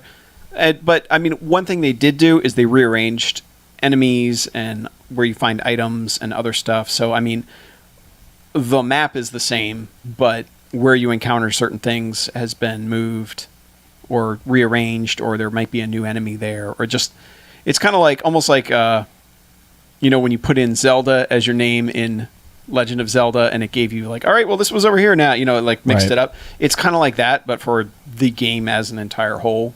So it's kind of like they forced like New Game Plus on you. Kind of, yes. Like here's a whole bunch of different shit. Yeah, to the point where rebalanced like you can't. It leaves Dark Souls 2 in your Steam inventory. Yeah. And then adds Dark Souls 2, it's called the First Sin Edition. And the saves are incompatible, and you can't join one game or the other. Oh. So I mean, it's basically like, no, this is all new. And as far as PC goes, this is a DirectX 11 version, so it's the visuals are upgraded. I just that's not like you're not playing that game to be like, man, Dark Souls, what a graphical powerhouse. It's not like that, but I just remember when Dark Souls 2 came out and people were like, there's no shadows on the light start. They're not, the torches aren't shadowing properly. And I'm just like, wow, really? Come on, guys. yeah, who cares? Yeah. But no, but I like that they did that. I mean, they didn't have to. Honestly, they could have just done what everybody fucking else does. It's like, all right, here's your port. Yeah. Go for it. And here's this little chunk of DLC that's somewhere in there, which, I haven't played enough of it to even get close to where the new Scholar of the First Sin character DLC content is. So, But at least it includes also the season pass stuff, which apparently was really good. okay. Was it smart or stupid to release it right around the same time as Bloodborne? Like, are they going to get more people into it, or is it going to be like, I got Bloodborne, I don't need to really deal with that right now? I really don't know. I mean, Seems like they could have waited It like seems 3 like- months, and then it would have been like... It feels like they could have waited a little longer, but I think their goal was to get the hardcore people, like, to kind of... Because there's enough people now, like the hardcore people, have beaten Bloodborne. And it's kind of like, all right, well, here's the other... Hey, you missed out on this. Yeah. Do you want to play this? Because, I mean, I think they know, like, putting out regular Dark Souls, there's no point in it. And I think there are plenty of people that didn't get Dark Souls 2 because, either they weren't playing it on PC and they were like, well, they'll put out a new version next year. I think it could have waited a few more weeks, but really, I think, this is about the right time. Okay. They couldn't have waited any later for Dark Souls 2 to still be relevant. Yeah. Okay. I just think they know who their market is. Yeah. And they figured those people have probably just wrapped up Bloodborne and said, man, maybe I can do this. Okay. I don't really know. It does feel weird. Okay. It feels weird to not have any releases from them for so long. Then all of a sudden, bam, bam, here you go. That seemed weird to me. But But at least they did it right in that they made it somewhat different for people who played Dark Souls 2 already and said, well, I'll get the new one, and it's rearranged stuff. Yeah. And they included all the DLC plus something new. So, all right, but it's all right. But, I mean, if you got it on the PC and you had all the DLC, I mean, the upgrade is still $20. So I'm not sure if that's worth it unless you have, like a really... You want to just see all the DirectX 11 stuff in that game, which... Dust particles. Yeah. I mean, you really want to go for that, but I'd say if you hadn't played Dark Souls 2, it's definitely one that you could get on PS4 or 1 and enjoy it. cool. If you're a Dark Souls person. I was qualify that. Yeah. Gotcha. And just know that it's not as good as Dark Souls 1 All by right. any means. Fair enough. But they did change the ending, apparently. Oh, The original ending just ended. Yeah. Like, it was like, all right, you did the thing. Congrats. game over. They, and Dark Souls 1, there's a choice you make at the end of it. And apparently they make a choice. They have two different endings depending on the choice you make in this one. So, yeah. So there is new stuff in it. Okay. Man, we should probably plan these out with better segues. Space. Let me talk about Space Game 2015. Sure. Go ahead. Elite Dangerous. Oh. Still playing Oh, that. yeah, you mentioned that. I'm still last playing episode. that a lot. Still trading? First off, let me do a little PSA. It's now available on Steam. You don't have to go directly to the manufacturer anymore. Though if you want to give them more money, I probably still would. That's Yeah. nice. Yes. Yeah. I mean, right now, until there's a sale, I mean, I'm not going to say don't buy it on sale, but right now it's the same price either place. I'm sure they get more money if you buy it directly from them. Oh, yeah. I am sure. Yeah. So, Elite Dangerous. Whew. That is a big, large, crazy game. Ways I've been playing it differently since last time. Let me talk about some tales of Elite Dangerous, if you will. Tails. Yeah, Tales of Elite. I think I mentioned that I had not been to the Sol system, i.e. Earth and our sun and You were all going to that. head towards Earth at some point. Check things out. I have been there. I have unlocked the permit. I can go to the Sol system now. What's going on there? My new home starport for now is the Abraham Lincoln floating above Earth. Mm-hmm. Sitting right next in synchronous orbit with the Mikhail Gorbachev. Sure. And as around it the would. corner from Leo Chow, there's a Chinese one too. I don't remember what it's called. Yep. And then you got some... man, the Sol system just has so many different bases. It's crazy. Like the Moon has a base. Venus has a base. Mars has a base. Mercury has a base. There's probably some other ones. It makes sense. Yeah, there's a lot of bases there. Can you go to the moon? You can circle. You can't land on the moon. Oh. The landing on planet stuff is coming. That's a later thing. Breaking atmo or getting down into the ground level sort of thing. Gotcha. That is coming. So I figured out I've played a lot of different ways. I'm now on my third ship. I bought it's my second ship, third ship overall.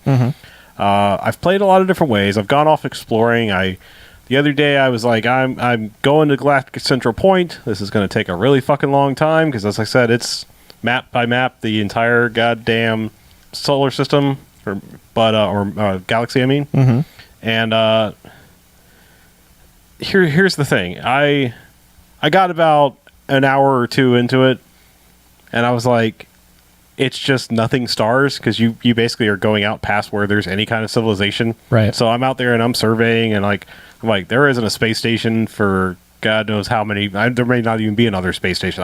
I'm basically flying out into the unknown. Luckily I have a fuel scoop. I'm self-sufficient. I can fly near suns and keep getting gas. So that's not the problem. But I was like, actually almost starting to feel like the space madness. I was like, there's just You got space dementia? yeah, a little bit. Yeah, I'm like, there's fuck all here, and I don't know if there's ever going to be anything else. Like when I keep going, or if I'm just going to get there and then I have a round fucking trip, to get back to civilization. So this is when you went out to Thor, right? No, that wasn't even very far. Oh, by okay. comparison. You went further. I've Okay. got a better ship now with a much longer hyperdrive capability, so it doesn't take me as many jumps to get places now. I can go in a more straight line. Yep. So I made it pretty far. Let's say I probably went about 1,000 to 2,000 light years away from Earth, which is long time. That was probably 200 jumps. Give or take. And I was just like, after about the 50th star of going there and surveying, and then there being absolutely nothing in the solar system, I was like getting a little crazy, and I probably have 10,000 more light years before I'm even close to what I would call the center point of the Milky Way. And then I'm going to have this round trip back when I decide I want fucking civilization. So yeah, I pussed out. I was like, no. I'm just like, no, this is no. I can't do this. I'm not right now. Okay. And so, but the good thing is, I flew back and I got a load of money for all the stars that I'd basically gone and surveyed. Nice. Well, maybe the surveying will allow people to go out and Build some bases. Yeah. You would think that it might be a nice dynamic world like that, but no. I don't know. Okay. Possibly. Who knows? I mean, players themselves can't build bases. They've said that they don't want to do that because some people would just sit there and be space tycoon and Space Tycoon. build biffs in space and just turn the solar system all trashy and everything. But Sweet. but no, Space trash. So, but So in other words, they would make it Eve. probably yeah. Yeah. But I will say, if you want a tip for probably the fastest way to make money in the game, I just kind of got into this sort of almost by accident. Bounty hunting. What? Holy shit, you can make a lot of money really fast bounty hunting. Because you just fly around and you look for in the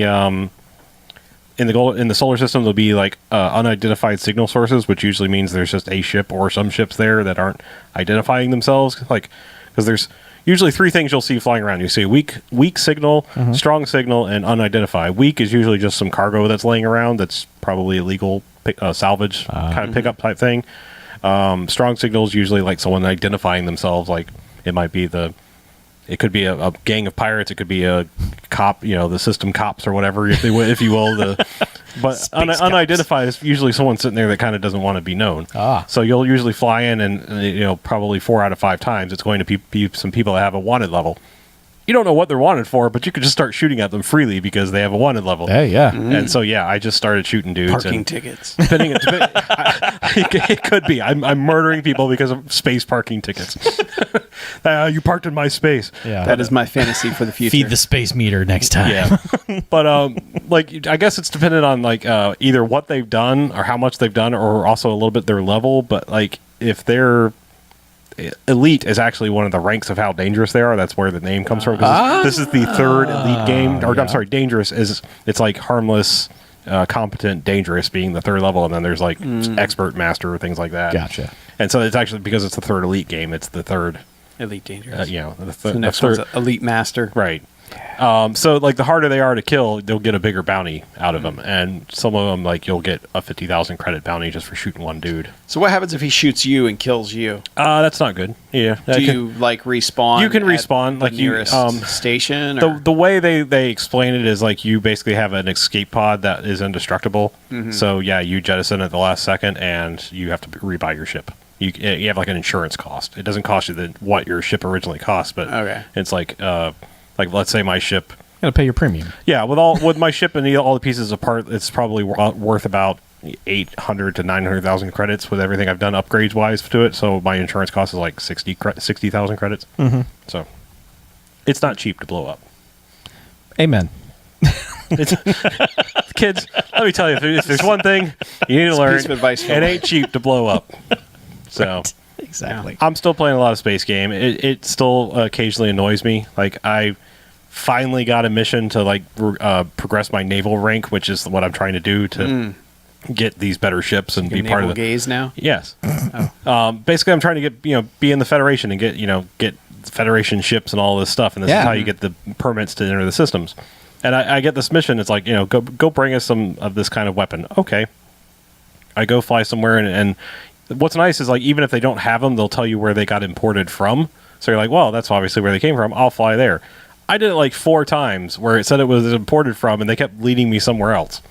It was like, nope, your princess is in the wrong castle. So I just like an hour later, I was like, all right, fuck you. I'm just not doing this. I'll get it next time. Wow. So it'd be a little nicer if like somehow you could like talk to people and say, all right, where can I buy some non-lethal weapons? Where can I import those from? But, I cannot wait for this to come out on the One because I will buy it and play it. And I will play it with you. I will rebuy this game, and you can be you'll be my wingman anytime. Bullshit.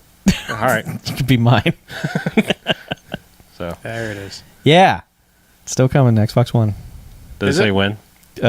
Quarter 2, quarter 3. Okay. So sometime before the end of the year. Soon. Is it coming to Xbox One first or the PS4 or simultaneous? Xbox One is first. PS4 is to be determined. All right. So I think Microsoft paid them some money. Probably. Ooh.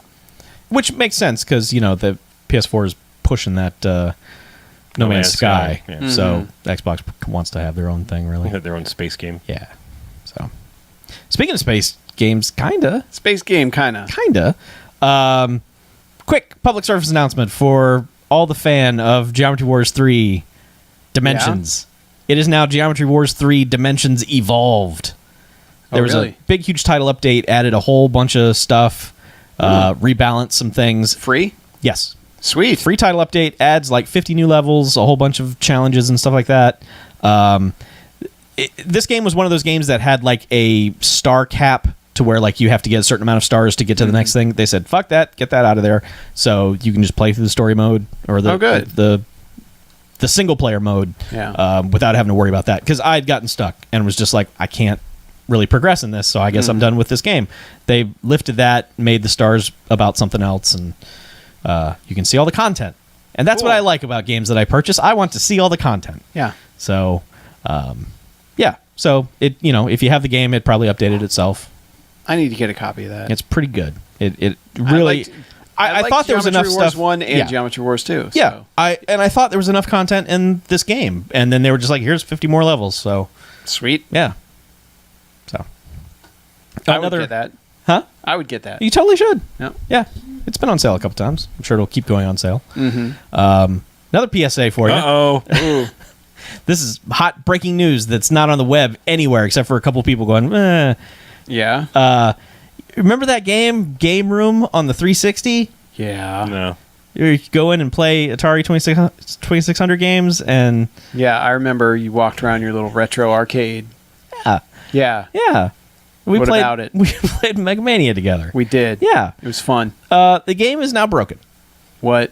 The Like studio more than it was? but much more than it was. The studio went out of business, I want to say a year and a half, 2 years ago. Yeah. Someone flipped a switch somewhere to where if you try to boot it up while you're connected to Xbox Live, it hard locks your Xbox. Sweet. Cool. So what you can do is start the game and then pull the plug and then start the game again, and then it'll let you in, and then you can reconnect to Xbox Live.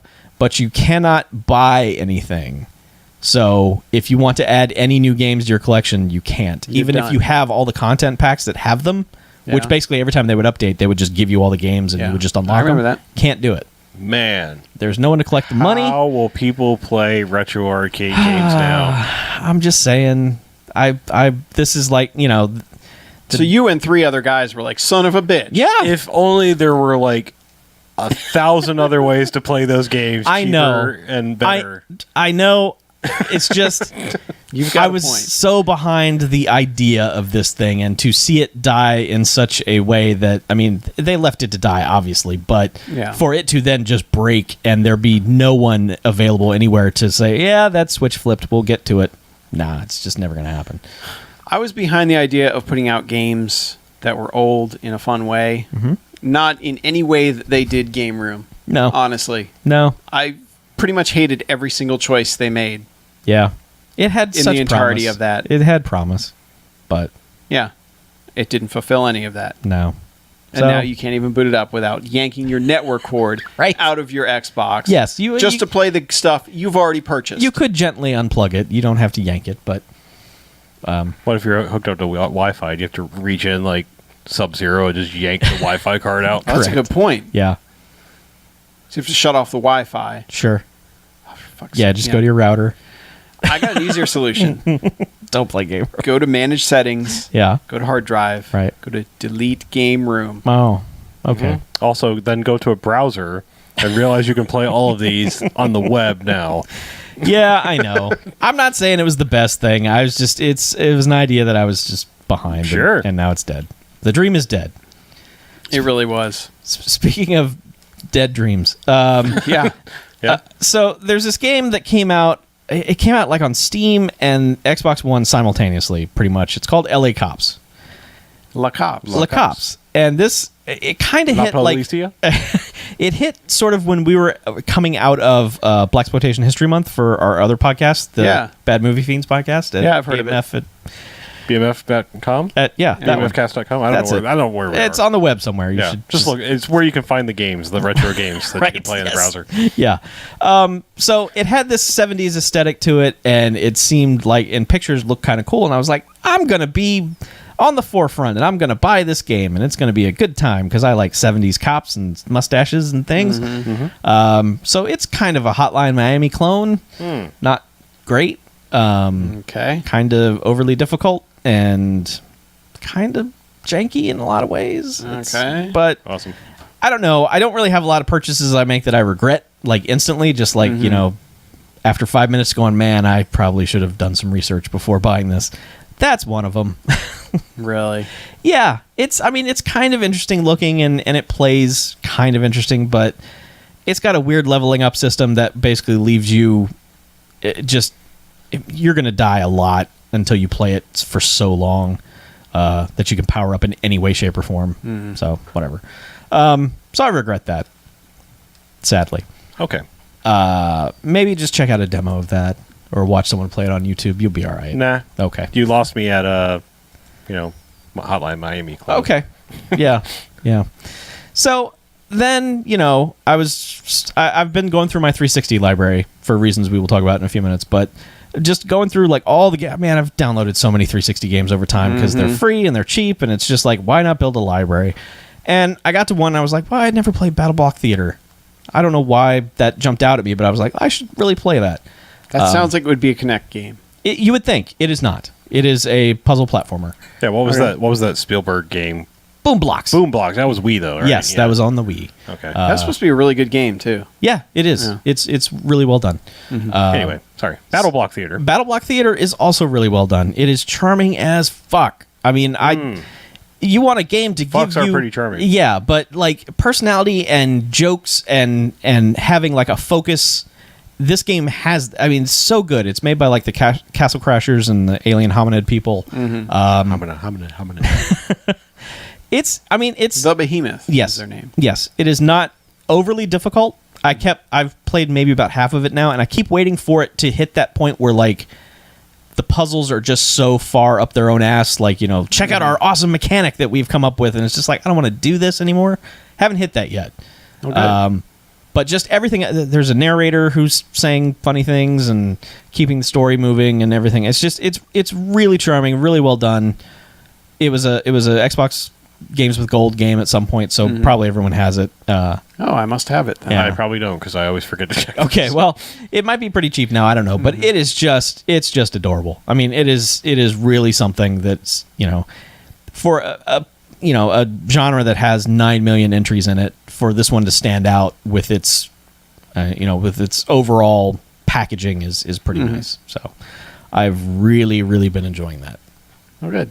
Sweet. I will have to check that out, considering I probably own a copy now. You will probably know in the first 5 minutes what you're going to think about it. You will be able to tell from the introduction, like, okay, yeah, this is my kind of thing. Or, Well, I like that you're saying it's not too hard, because I remember like their first game, Alien Hominid, was just fucking impossible. yeah. Like that is one of the hardest demos I've ever played. I'm like, why would I buy this? What was the other one they made? You said Castle Crashers. Crashers. Oh yeah. Okay. Which that game's a lot more user friendly Yes. for sure. Yeah. This is probably somewhere in the middle. Yeah. I mean, there is some challenge to it. It's not like a walk in the park or anything. So, Okay. yeah.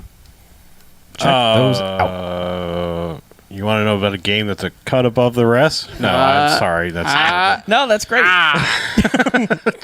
no. All right. So, what was it? A couple weeks ago, they had the PS4. Like, I don't know. Here's a shitload of games on sale for no reason. Get sale. Yeah. I don't know what the deal was, but they were like, "Here's a flash sale, all the games." So I bought Surgeon Simulator on the PS4 because it was like $1, and I was like, "Why the fuck not?" Yeah. So you said you played Octodad, right? And I think you were likening it to Surgeon Simulator's controls. It has the same sort of just my arms don't work flipping things around and shit. Yeah, I think because I've played Surgeon Simulator on the PC, I was doing awful on the PS4. Just utterly awful, and I'm actually not that awful on the PC. But like awful in a comical way. Like this is hilarious. Somewhat. I mean, okay, so it's the Surgeon Simulator, what is it? They call it like the Game of the Year edition or something. It's like something. It's got something at the end where they added some more content and I think did something in the graphics.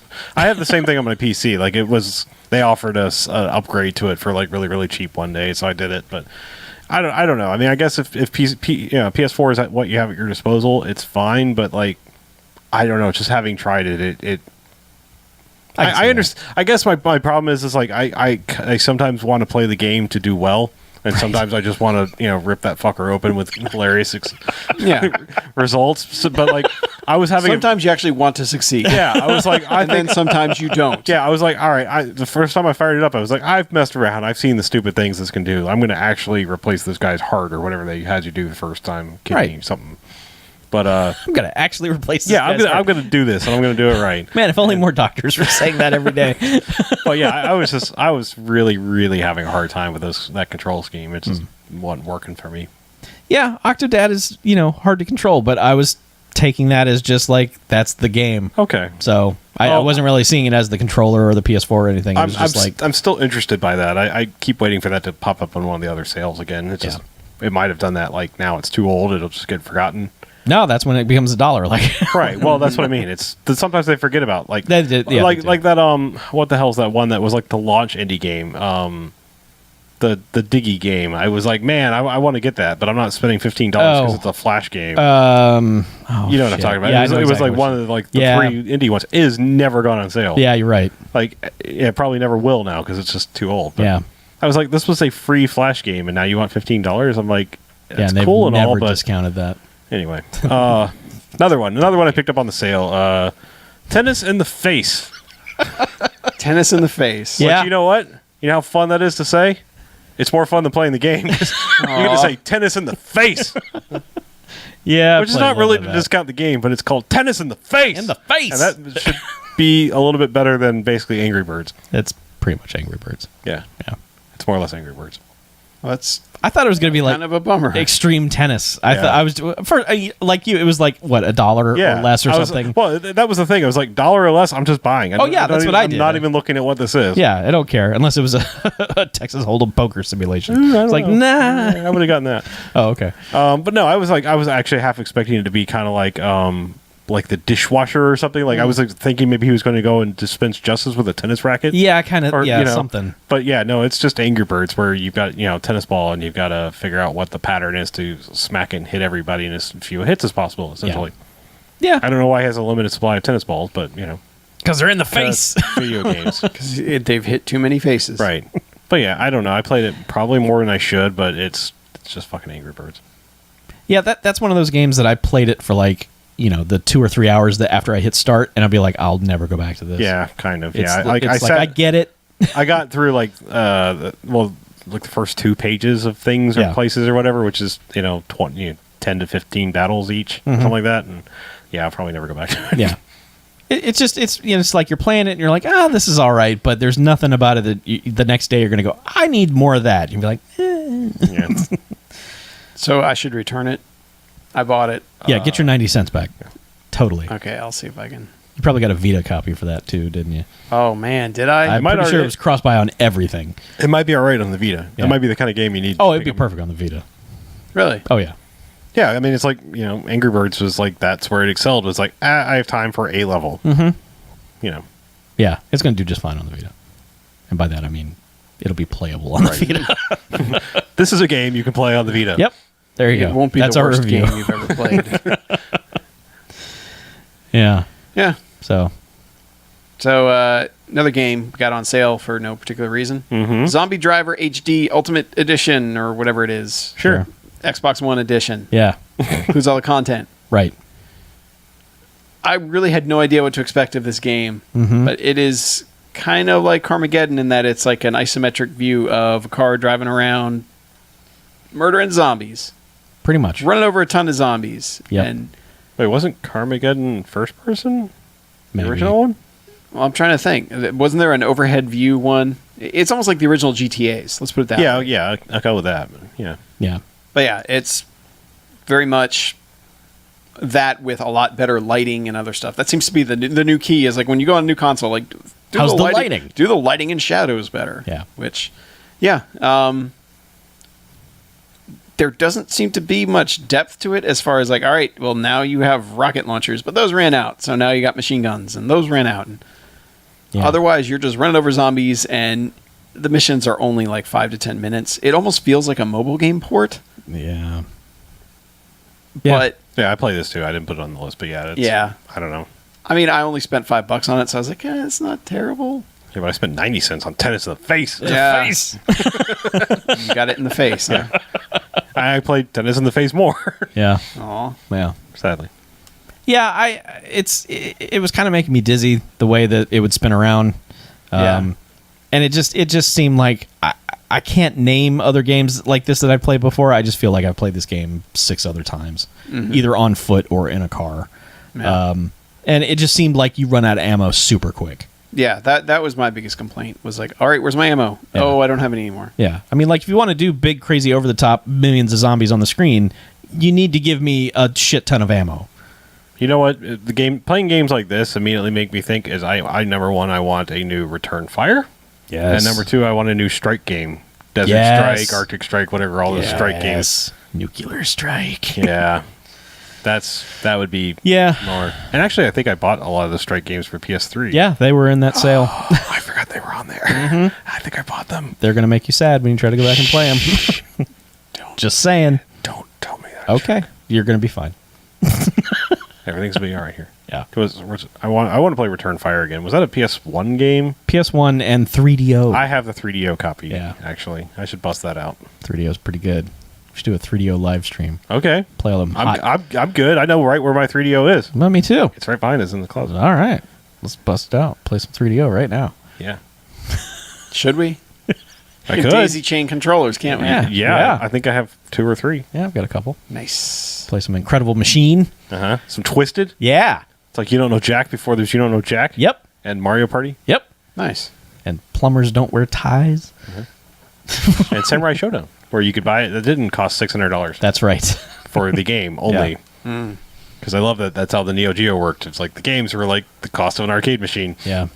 Because they basically were an arcade Yeah. machine. And a copy of Madden that I said, Madden will never look better than this. Yep. You were a liar, Chuck. It's like, man, I can't imagine Madden ever looking any better. Man, that was 3DO Corner. Moving on. Yeah. Let's talk about hard drives. Yeah. Man, Let's do it. I went on a little adventure. Really? An adventure that you guys had already taken. Replacing your PS4 hard drive. That's a really short adventure. Yeah. A shockingly short adventure. Yep.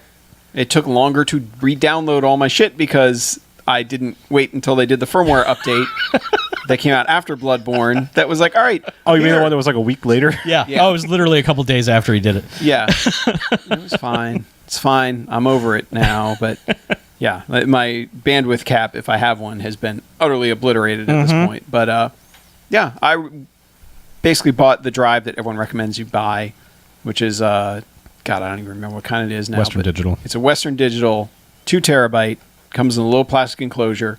Pop the enclosure open, get the drive out, unplug the little USB hookup to it, and then you just... I was Slide shocked that. how easy it was to get into the PS4 for one. Yeah. Slide. Loosen one screw. Yeah. Pop the. Did you even have to do that? I thought you just kind of snap one side. No. You. Well, yeah, you popped it open, but Yeah. then the little caddy yeah. that you put the hard drive Right. in. Yeah. So So that special PS or PlayStation screw. yes. Yeah. But you pop it in the caddy, slide it in, and you're done. Yeah. And then it's like, all right, you have to have the OS on a separate USB stick. Right. But aside from that, it was like, all right, hey, you're good. Hey, guess what? Here's the PS4 with 2 terabytes now. Yep. That isn't full constantly like my old one was. Yep. Already after only a year. Yeah. And Yeah. then you've got a bonus drive. Yep, and then you just pop that drive back into the enclosure, snap it closed. It somehow fits, even though being like half as thick. And then you plug that into an Xbox One, and it goes, "Oh, hey, there's a 500 gig drive here. Yeah. You want me to format that for you?" Yes. Go right ahead. And yeah, so now I don't have to worry about my Xbox One constantly being full all the time. Yep. Wow, you killed 2 systems with one drive. Yeah, yeah, and I like. As everyone has said, it's so damn easy. I don't know why I didn't do it earlier. The only issue I had was, which probably isn't an issue anymore because they let you transfer your entire hard drive to a spare drive while you're waiting, Yeah. is when you try to copy your saves back over, it goes, nah, you don't have that game installed, so you can't copy this. Yep. It's That is bullshit. What? Yeah, I know. What? I know. Yeah. And also, Apotheon. Do you really need a 300 meg save for Apotheon? Guys, I don't know. Yeah. 309 megs for one save. It's like, what the fuck are you saving? Yeah. Like, is there video information in there that I don't know about? I It's don't. probably the whole game. I can't imagine the game being that big. Yeah. That, PS4 saves are weird. Yeah. They are super weird. The smallest one is 10 meg, no matter Yep. what. Yeah. And that's odd to me. And then it's like they go up incrementally to like 100. And then like I know the 2K15, the WWE ones are super huge because that's the one that whenever it tries to upload that to the cloud's like, no more storage. You cannot put this in the cloud. So yeah, I need they're to saves delete are my out of control. Apotheon save from the cloud because I'm not going to play that game again. And Jesus, I don't need 309 megs being taken up by garbage PS4 PS Plus game. Yeah. It wasn't even that good. Yeah. Yeah. Totally. But it's nice having, like, it's weird having space and just not having to constantly cycle through. All right, what game haven't I played? All right, I guess I'll delete that one. It's Yep. like, I was like, fuck, install them all. Let's do this. Which the PS4 So you'll was be like, right back where you were. Soon. no, hell no. I Yeah. still got like 1.3 terabytes left. Sure. But yeah, but my internet, like the PS4 was just like, oh God, you're downloading. Oh, like, it was like, you're downloading so much, stop. And then it's like, I got update files I can't download because you're already downloading all the other Yeah. downloads. When you get the little warning triangle, it's like, oh, well. Yeah. But no, but I recommend that to anybody. Friggin' do it. And now, if you don't have an Xbox One, but you still have an Xbox 360, Yeah. You can use that 500 gig drive. You could use that 2 terabyte drive. Yep. And it works like a USB stick. Yep. As far as the 360 is concerned. Yeah. Wait, what? No, what? It's in beta now. You can now plug in up to two terabyte external hard drives into the 360. You don't have to use their proprietary bullshit anymore. Oh. So Yeah. And play things directly off of So them? all of those free games you got, or all those games Chuck and I got for like $2. yeah. Because, hey, it was on sale and why not? And yeah. I've been swapping back and forth between 2 internal hard drives, and it is a pain in the ass. I literally filled up my hard drive with DLC. Mhm. It was full, like the Mass yeah. Effect DLC. I'm like, I haven't played Omega for Mass Effect 3, so I guess I'll just have to I've had to delete, and I have the 250 gig drive. Yeah. Basically, like if you have Mass Effect DLC and Fallout DLC, that Yeah. you forget it.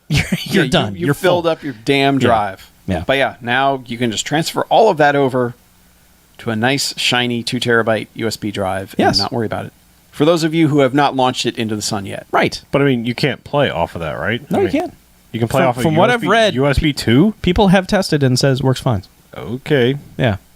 All right. Transfer speed, on that internal drive was not ever anything All right. great. I mean, Some people have actually said they run better, which is surprising to me. So I'm gonna test it out tonight. I've got my hard drive right here. Went and picked one up. Yeah, I'm ready to get another- Launch well- that shit in the sun already. Hey, if I'd launched mine in the sun, I wouldn't have played Battle Block Theater, and that game's great. All right. So- See, and I like that just because I can throw everything on that drive and not worry about having to manage all of my fucking downloads and all that. Because Yep. if you ever try and download something that is no longer on the store, good luck finding it after 8 years worth of downloads. Especially if you downloaded Rock Band song after Rock Band song, because if you Yep. go into that list of previous purchases, oh man, it is all just each individual song that you have to scroll past. And if you scroll down through 10, it then stops and refreshes everything, and it's just... Yeah, I mean, we talked about how much we liked the 360's interface. Mm-hmm. That is the exception to liking the 360's interface. Yeah. I mean, you're safer going through the library of downloadable games and just seeing which ones say download. Just Yeah. downloading them again. Yeah, but DLC, I don't even like to think about it. Yeah. It's going to be a nightmare. But But you know what will happen tomorrow? They'll announce Mass Effect Collection for the new consoles with all the DLC, and then we'll just be like, well, fuck it, delete all that shit. yeah, as much as I love that, I don't know if I can go back and do that. I don't know if I can take that journey again for that many hours. For how many hours it took me, I don't know if I I Yeah, think but what if could. you could import? I mean, Yeah, if you could just import and... Yeah, if I can import and then just play, the Mass Effect 3 DLC I never went through. You need to have your party. You haven't had your party yet. I know. You don't want I it feel to end, do bad. you? I kind of don't. Yeah. Party's so good, though. Everyone gets drunk. I know. I was right there. Right there. Yeah. But yeah, so you know what? Buy a bunch of USB drives. Yeah. Go nuts. And there's been speculation that means, like, this summer there's going to be, like, a super, slim Xbox 360 media thing coming out. And that's why they've finally decided to support this, because people asked for this forever. Yeah. And they're like, nah. It does feel weird with how many things with the one are still on fire. Yeah, there's a team working Like on the web 360. interface on fire. Hey, what Dance Central songs do I already own? Good luck figuring it out, pal. Yeah. Here's 7 pages worth of icons that don't show a price on any of them. It's bad. It's fucking idiotic. But hey, guess what? 2 terabyte drives for the PC for the freaking console you launched into the sun a year ago. It's just one guy in the basement who's just like they've forgotten about. You know what? I gotta say though, that guy's my hero. Yeah. That guy knows me, because I had seriously looked at getting one of the replacement internal drives. Yep. And until I found out, 320 is the limit. Like you could put fucking 5 terabytes on a drive, and all that's going to recognize is 320 gigs worth of it. Yep. I know. So stupid. It is stupid. But now it's over. Yeah. Now that it doesn't matter to any of us anymore. It's Still matters to me. over. Yeah, it's real to you. Yeah. So I'm looking forward to organizing my shit. That's all we do anymore. We don't even play games. We just it's organize and download our it's shit. all inventory, man. I swear to God, every Tuesday when I get home from work, I just fire up all the consoles and just be like, okay, grab these free games, let them download. This is on sale, get that. And then they're all just running. I don't do anything else. Tuesday is nothing but download day. It's Yeah. all just find the DLC that came out, go get that. Dragon Age acquisition. There you go. Episode 100%. 100%. So, not really. I don't know. Should I save this? I was going to talk about the fact that I'm stupid and I thought Mortal Kombat was already out. Oh, sure. Go ahead and go talk ahead. about it. So, no. Well, there is an email that pertains to Mortal Kombat if you want to save it. for Okay. All right. Fine. All right. Next. Okay. Moving on. Moving on to Email Corner. Sweet. The corner of emails. Great. First up, Public Service Corner. Jack's Arcade Expo 2015 Yeah. in Jacksonville. 3 weeks away. Less than. First weekend of May. Yes. Avengers Weekend. Oh, God, yeah. Uh-huh. But that'll be out Thursday, though, right? Yeah. We hope. Okay. Yeah, it is. There are tickets already on sale. Okay. Okay. We'll talk about that later. Yeah. After the show. Bonus content for us. But make your way. If you're in the Southeast, Jacksonville, Florida, Yes. University of North Florida. Last year was a great location, Yeah. but it was also winter. So, Yeah. There'll be some hot-ass food trucks outside. hope so. Hope so. Yeah. It was nice to go out on the deck, and it wasn't 100 degrees. We'll see what it's like this year. And we'll see if they have a bigger room this year. They're also having a raffle for a Stern machine, but they want $50 a ticket. $50 a ticket. So wow. good job, guys. What? Yeah, $50 a ticket. Huh. Which So I should probably buy that because I'll be the only one. Oh, wait. There'll be one entry and then I'll be it. You and Chuck. yeah, Okay. we'll split it. All right. I'll split you. Oh, jeez. But no, mate. Jeez. It's not nice. It's not nice at all. You shouldn't say those sorts of things. I am offended. I didn't mean it. But yeah. I'm going to use the whole thing. So plenty of pinball, classic arcade. Yeah, the game list is out there. There's a bunch of shit on it. So far, ACDC is not on the list, and I'm very upset. The pinball machine? Yes. Just go right around the corner. They have it there all the time. I know, but I want to play it there. He wants a good one. Yeah. Okay. I want to hear that bell. Dong. Yep. Yep. That's it. That's the bell. All right. So, email corner. Okay. Uh-huh. First one up is from Dave, a.k.a. RoboPig. I know that guy. I do too. Yeah. Me too. His email is titled Online Ass Hattery. Huh. He says, "Hey guys, do you think our hobby's use of gamer tags contributes in any way to the sometimes horrible online behavior of gamers? Have any of you ever made use of any of the reporting tools available in XBL or PSN to report bad behavior? Do you think any online system will ever be capable of properly dividing the decent gaming population from the dregs?" He also says, "I'm doing 8-bit salute for Operation Supply Drop this year, 24-hour gaming marathon for donations. If you're going to play for 24 hours, how would you approach it? Mainline a favorite game or spread out among some of your backlog? If any of the listeners are interested in donating, they can hit my page at tiny.cc/ROBOP1G. We'll Thanks, just put a link Dave, to that. in a.k.a. RoboPig." So wait, first I'm going to answer The first part, yeah. Well, no, I want to answer them a little bit backwards. These 24-hour gaming things, Yeah. is that like, it's literally straight 24 hours? Yes. Like Yeah. in a row? Yes. Wow. And don't, Yeah. people, And usually- don't people die from shit like that? usually all it's the a time? team. In Korea. Okay. Usually it's not like one guy just Yeah. Usually it's staying through. It's like a team okay. of people who break it off into like 8. Well, I was going to answer you. I mean, it'd be easier for me. Just give me a copy of Pikmin 1 and there's 13 hours gone. 'Cause that's what I did the first time I ever played it. I played it for 13 straight goddamn hours. Damn, son. Yeah. I beat the game. Well, there you go. Yeah. I would attempt to do Dead Rising's 7-Day Survivor achievement, which takes about 14 hours, I believe, if you do it correctly. Okay. Yeah. I would attempt that, obviously with a guide that says how to do things, because I could go to Galactic Central Point. Yeah. It- it- We could oh, watch you it'd be fly to the dangerous. center of the galaxy. That'd be really boring. I just have Yeah. to start making up space songs as my space to cope with my You space would just have to madness. have a soundtrack of some kind. And just like It'd be me singing Space Madness songs.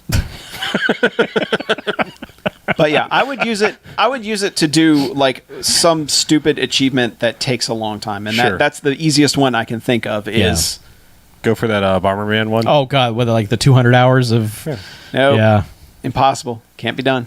that they turn off the server. Probably. Fantastic. Well, I thought that somebody figured out it was like 10,000 hours. Oh, or yeah, something. okay. Like some like God. you would die before finishing it type Sure. thing. Okay, Yeah, so so going that- back in the normal order, Yeah. was the first part like having to do with your gamer tag? It Like, was does that basically make you like an asshole? it was basically like using aliases. Oh. You know, all of them being based on aliases. Okay. Like if you Which- had your real name, you wouldn't be an asshole. Yes. Okay. which is what That doesn't YouTube stop tried most to people, force actually. on everybody. And everyone revolted. Yeah, only For because good reason. they beat us over tennis to the face with that. Yeah. Well, where they it just also kept- fucked up your account. Yeah, it fucked everything up. Like if you have a YouTube channel, you know, I understand wanting to have like your real name for comments and everything, but like, you know, my YouTube channel has a name. Yeah. Right. If it's suddenly my name, no one's going to know what the fuck that is. Right. Yeah. So they did it the wrong way. I don't necessarily have a problem with gamer tags being people's names necessarily. I don't think it stopped most But you're people. never going to stop that bullshit because someone Yeah. will just type in a fake Fake name, name. or Yeah, you know, my name's Haywood Jablomi. yeah, 420. You know, I mean, it's just that bullshit is never Seymour going to. Butts. Yeah, Seymour and Butts. it's all going to be upper lowercase swapped and 3 zeros at the beginning and end, and it's just, you know, that's never going to be fixed. Online gaming is fucked, and that's not going to change. You just have to kind of luck into a group, you know, that knows what they're doing. I was playing one of the stupid Hasbro Monopoly things last night, and it turned out it was online only. And it was just like 2 other people with their, you know, Connect microphones on, not realizing they're on. And they all work in like restaurants apparently, because it's all clanging and yelling, and there's always 16 people in the room, and they're all just commenting on everything that's happening, and you're just like, God, how do people not know how this shit works? Yeah. Turn your shit off. That's my rant. Yeah. And certain games, like certain games, like Burnout Paradise, Okay. among the best gaming experiences we've ever had, because it seemed like the entire community in that game was awesome. Yes. Like whenever I joined a game, and I'd end up with the same people a lot. I ended up adding people to my friends list from that, just because and the first time I'll never forget is getting on. None of us had mics. Somehow we all communicated through the game to do one of the challenges where you all line up 7 cars and have the 8th one jump all of them. And we all just did it. Mm-hmm. And I think it was only 1 or 2 of us from the show were in that party. The rest were complete random people, and it just worked. And it was almost like we weren't able to communicate, so nobody was an asshat about it. So it becomes like the Journey mini game or something like that. Kind where of. it's just like, Yeah, and Journey still, like, going through that game was like having a basically the only interaction you could have could be helpful. Mm-hmm. There was no way to be harmful to the other person. Yeah. But, you know, otherwise, you're always going to get, like, you know, especially with super popular stuff like Call of Duty, you're always going to get the people who decide to just sing songs into their mic for no reason. You know, just the people who forgot that their Kinect mic was on and they're just babbling bullshit throughout, Yep. you know. Yep. And Halo, you know, I've been playing multiplayer Halo. I didn't even talk about this month, but that's why I haven't finished Halo 2. But whenever I join, I just play multiplayer for a little bit. And it's been so weird in that I never have my mic on. And those have been the better teams I've ended up on, or just the people who are just like, all right, like, you know, only through the interaction in the game can you figure out what you're doing. And it was more like, all right, everybody group up. Everybody's, you know, we're going to take this path. You know, one person eventually takes the lead and does it. Right. That's always ended up being the better way. So to me, it's almost like the more anonymous people are, the better they are. Yeah. You know? Well, I think most of the good players have abandoned using headsets Yeah. because, you know, you get on and either no one's talking or it's a bunch of idiots.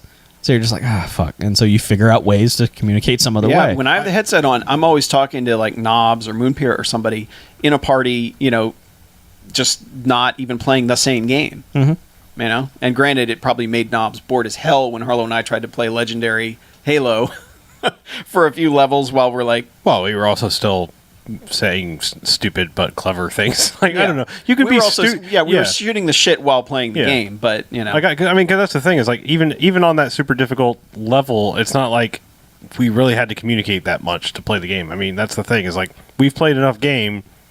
Yeah, We it just kinda- was more me going, wait by this door until Yeah. it friggin' opens and then run through it. I mean, I still dream of the day of, like, getting an entire squad together of all of us and, like, a couple other trustworthy people and playing an entire sided of Call of Duty or Battlefield or something perfectly, because you coordinate what you're going to do and you all do it, and that's all it would take is that amount of teamwork to destroy every other team that's just full of the people that are, like, you know, singing into their mics and you know, everyone else, like, not even playing the game because they're figuring out how to mute the other players. Yeah. You know, and I mean, that'd be awesome. Maybe our Team Titanfall can do that. I would love to do that. Like, I just We really need to have a Titanfall game yeah. night. I mean, why not? I would love to like. I mean, I dream of the days of like actually coordinating attacks and like, yeah, let's stand over here and do The this. closest we've ever gotten to that was Gears of War, right? I mean, Gears of War or Borderlands when we were Yeah. doing Cromerax runs and that sort of stuff. yeah, But otherwise, I love shit like that. I love like, all right, here's our strategy. Like, what about this? Okay, that didn't work. All right, try this, and you know, then just you don't have to like, it's not ever going to be like the old SOCOM Sony commercials where it's God. like, like, go, go, go. Like those things are not necessary to say. The Yeah. game's full of that bullshit. Like, I don't delude myself with that. I mean, when the shit's on, you shut up and shoot a gun or whatever. But Right. But speaking of that, I've never reported anybody. I have. I've I never have, yeah. found it I absolutely worthwhile. have. Yeah. I don't know if it's worthwhile. It made me feel better. Yeah. Absolutely. I mean, the only thing I like, I mean, I'll tolerate a lot of things. This guy was being directly racist to someone who was saying, no, I am that. Like, I mean, and like, I was like, So he just doubled down on. yeah, it being was, horrible. he was like saying awful things just kind of generically. And then someone piped up and said, man, would you like to cool that out? Like, I'm what you're saying. Like, I mean, and then someone else, I mean, like literally it was like one of those like perfect storms where I think like then he was like, oh, then let me be, Worse. well, like homophobic and shit like that. And someone else said, yeah, that's me. And I was just like, you're right. You just deserve to never, ever have, But also is the good from everyone else banding against that Right. guy. Yeah. Sometimes you get that where everybody's like, no, fuck you, guy. I'm Yeah. pretty sure that might have been a situation where it worked because I think we all said like, yeah, let's just all go in and simultaneously report him. So there's a timestamp of this right now. Right. I was like, yeah, I think we all dropped out of the game and simultaneously went and reported him. So Yeah. But to answer your question, no. There will always be 12-year-olds playing these games. yes, Yeah. And 12-year-olds are the microphones. worst people. well, Yep, until and they will always be pulling pretty this much shit. it'll end when we have a children of men situation, Yeah. which I kind of actually hope for some days. Yeah. Well, all right then. Yeah. Yeah. Well, I mean, I'm not saying go kill everybody. I'm just saying let's stop Good. making new ones. That's all. There's a difference. I could get behind that idea. Everyone knock it off for a while. yeah.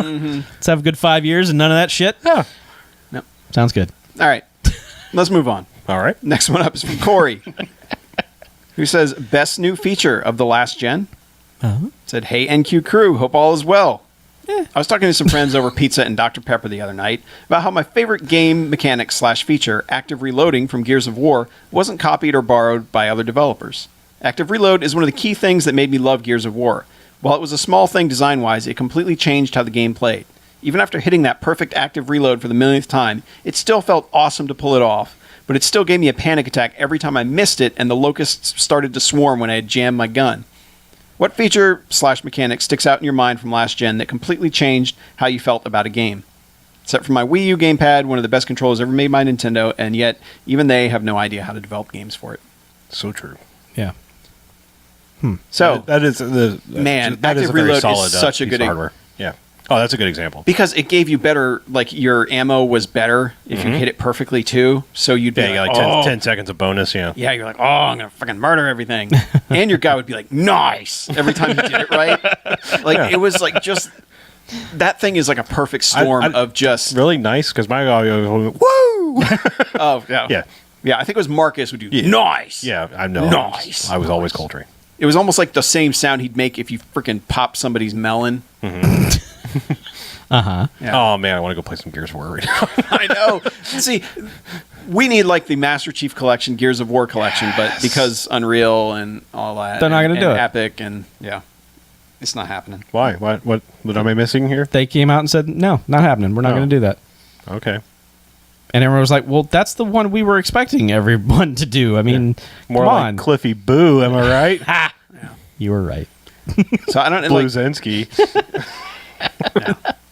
Yeah. but yeah, of all that- the people to take the stance of, nah, no, we don't want to do that. I mean, Everyone I was like, understand "Aw." the like taking the stand of like everybody come out with these HD masters, but if people are like, I really want this, Yeah. do it. Yeah. That's all. Yeah. Good point. I mean, Yeah. we had this discussion that they never fully supported the PC version either, right?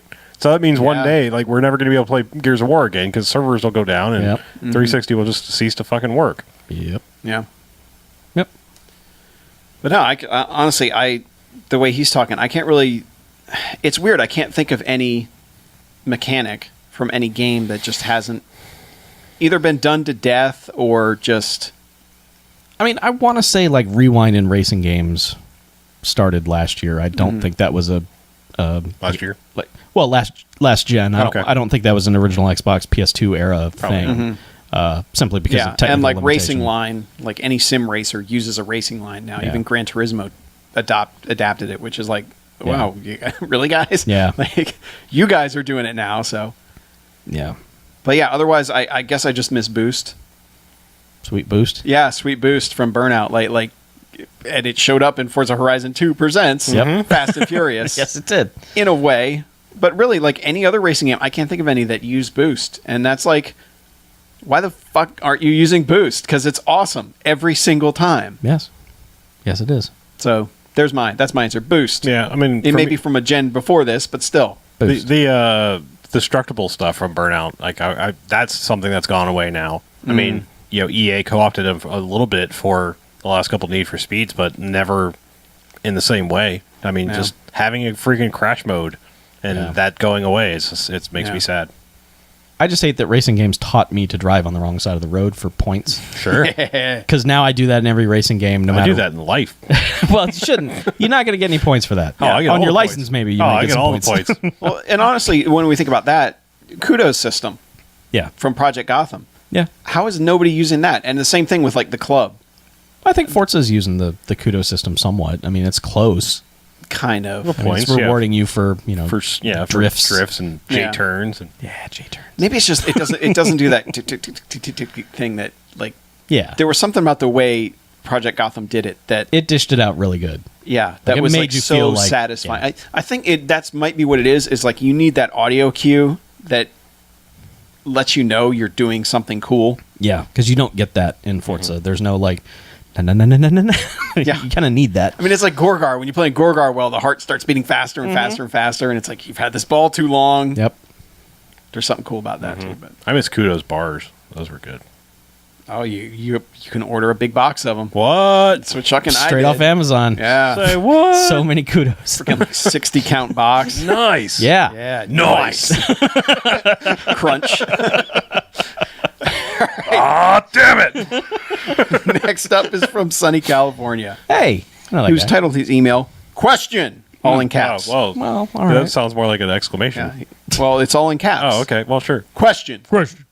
So he says, "Hey, NQcast crew, Hey. you are my second favorite gaming podcast on the entire internet.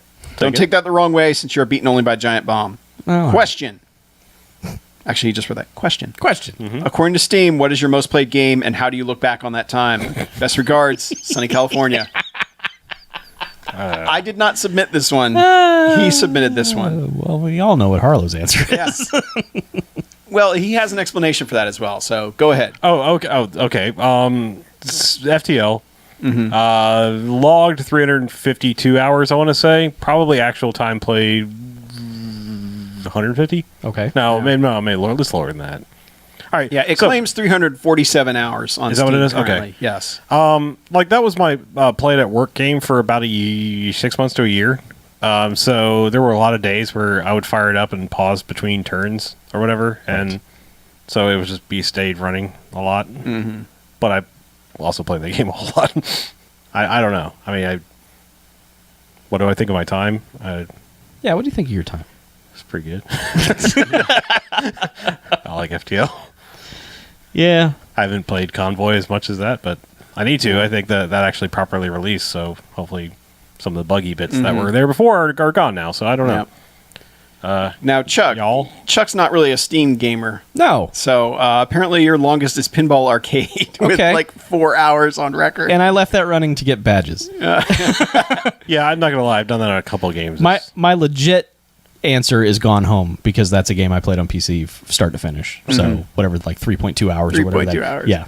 That's a game that Pinball was just like, I tested it and was like, hey, I'm going to get a badge if I just leave this running. So All right, so what game can you think of that you've played the most of any? Rock Band, probably? Oh, ever? Oh, God. Well, I for him, because he doesn't Yeah. have a Steam, Oh, yeah. you know, I he meant doesn't- like any Steam doesn't really count because it's not your primary platform. Yes, I would say it's Rock Band. God, there used to be sites that would catalog the total time. And Yeah, like those Raptor are- used to do that, and then Yeah. they dropped Yeah, they did. everything but PC, which is Yeah. like, oh, good luck, guys. I mean, I would say the Rock Band series. It would be hard to pin down which one, but at a certain point you just say it's all the same game. Yeah, Yeah, Rock Band, easily. yeah. Mine apparently is Dark Souls Prepare to Die edition, 137 hours on record. I regret nothing. Okay, Absolutely nothing. That game's great. I love it, and I would gladly play more of it right now. there you go. So we have no regrets. Holy shit, all time. I mean, I probably played Combat when I was a kid for I don't know. like Atari, like 2 tanks. Yeah, Okay. Yeah. yeah. And I'm tanks? 2 tanks. I'm convinced Rock Band 1, because Rock Band 1 also fell in the period where I had quit my job and was doing freelance work from home for Yeah. like 3 or 4 months yeah.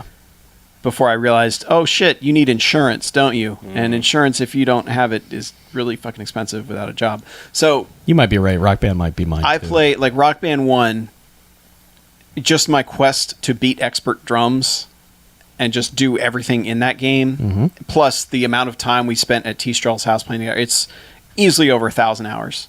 I would say legit. That one, like not even counting Rock Band 2, 3, Beatles, any of it.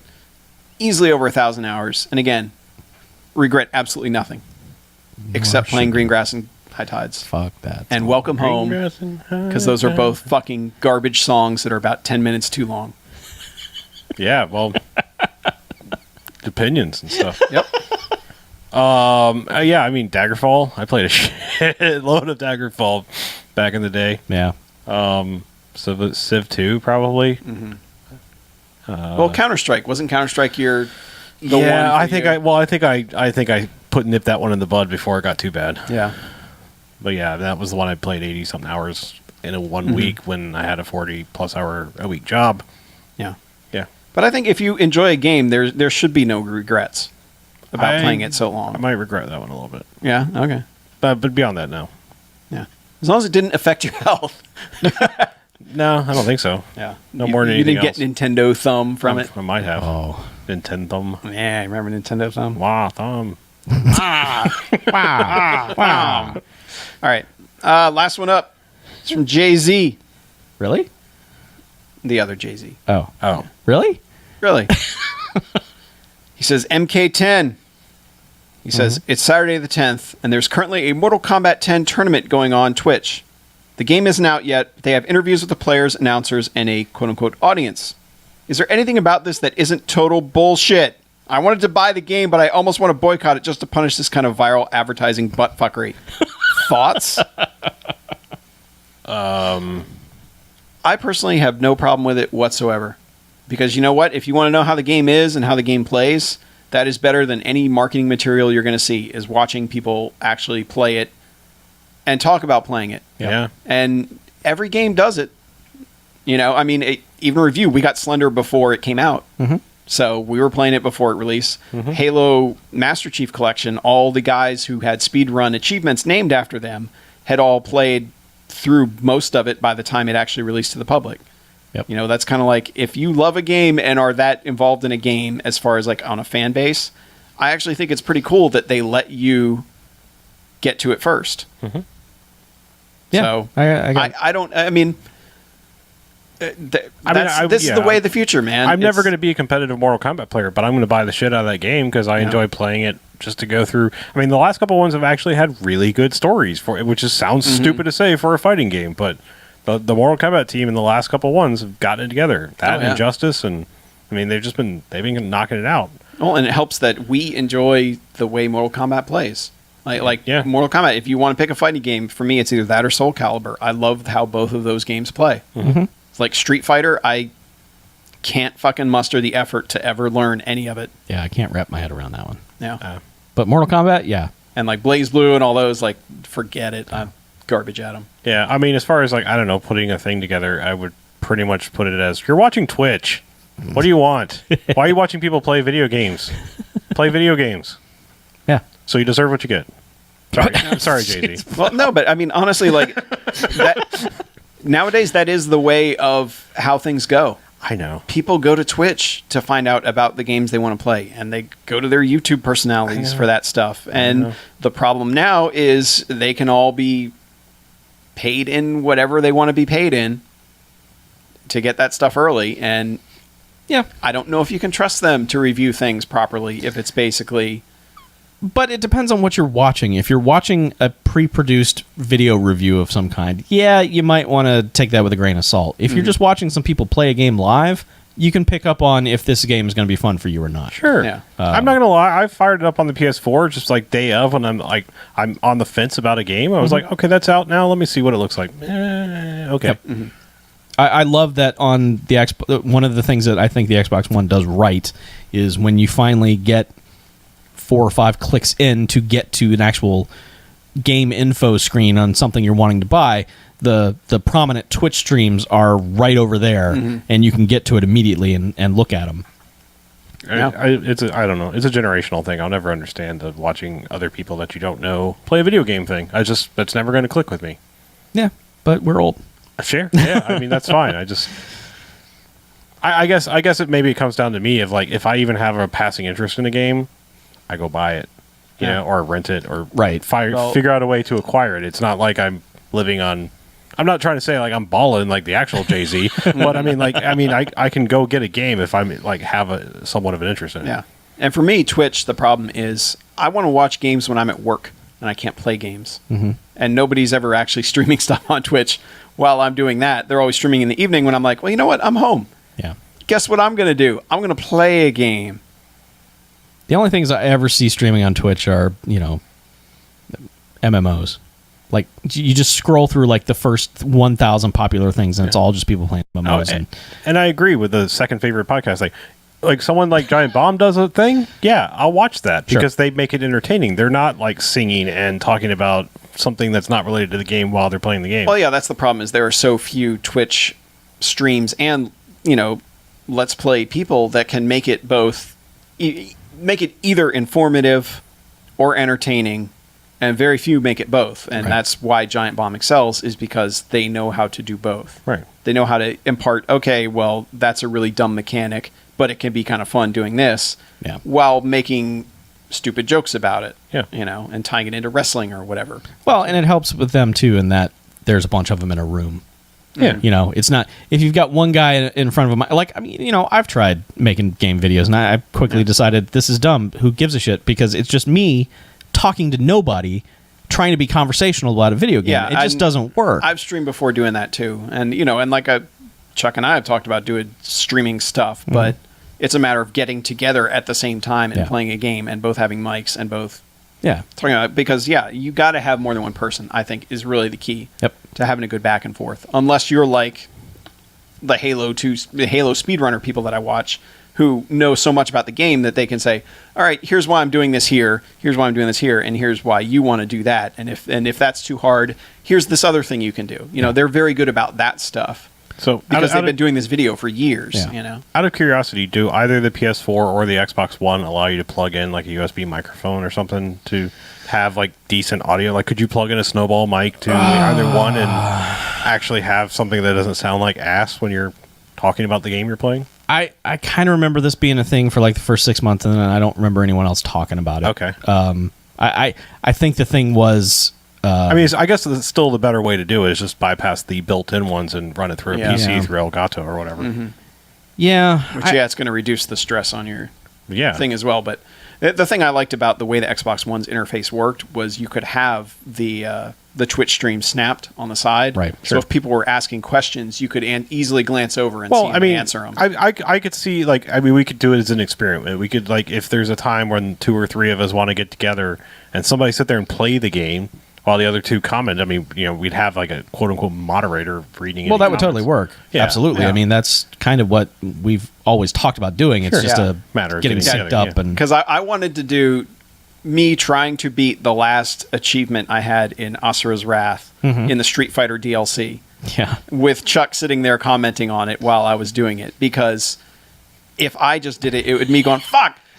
Fuck! It would have just been unbridled anger. Yeah, it would devolve into me just because you have to concentrate so hard on some of that That's stuff. why you don't like Street Fighter. Okay.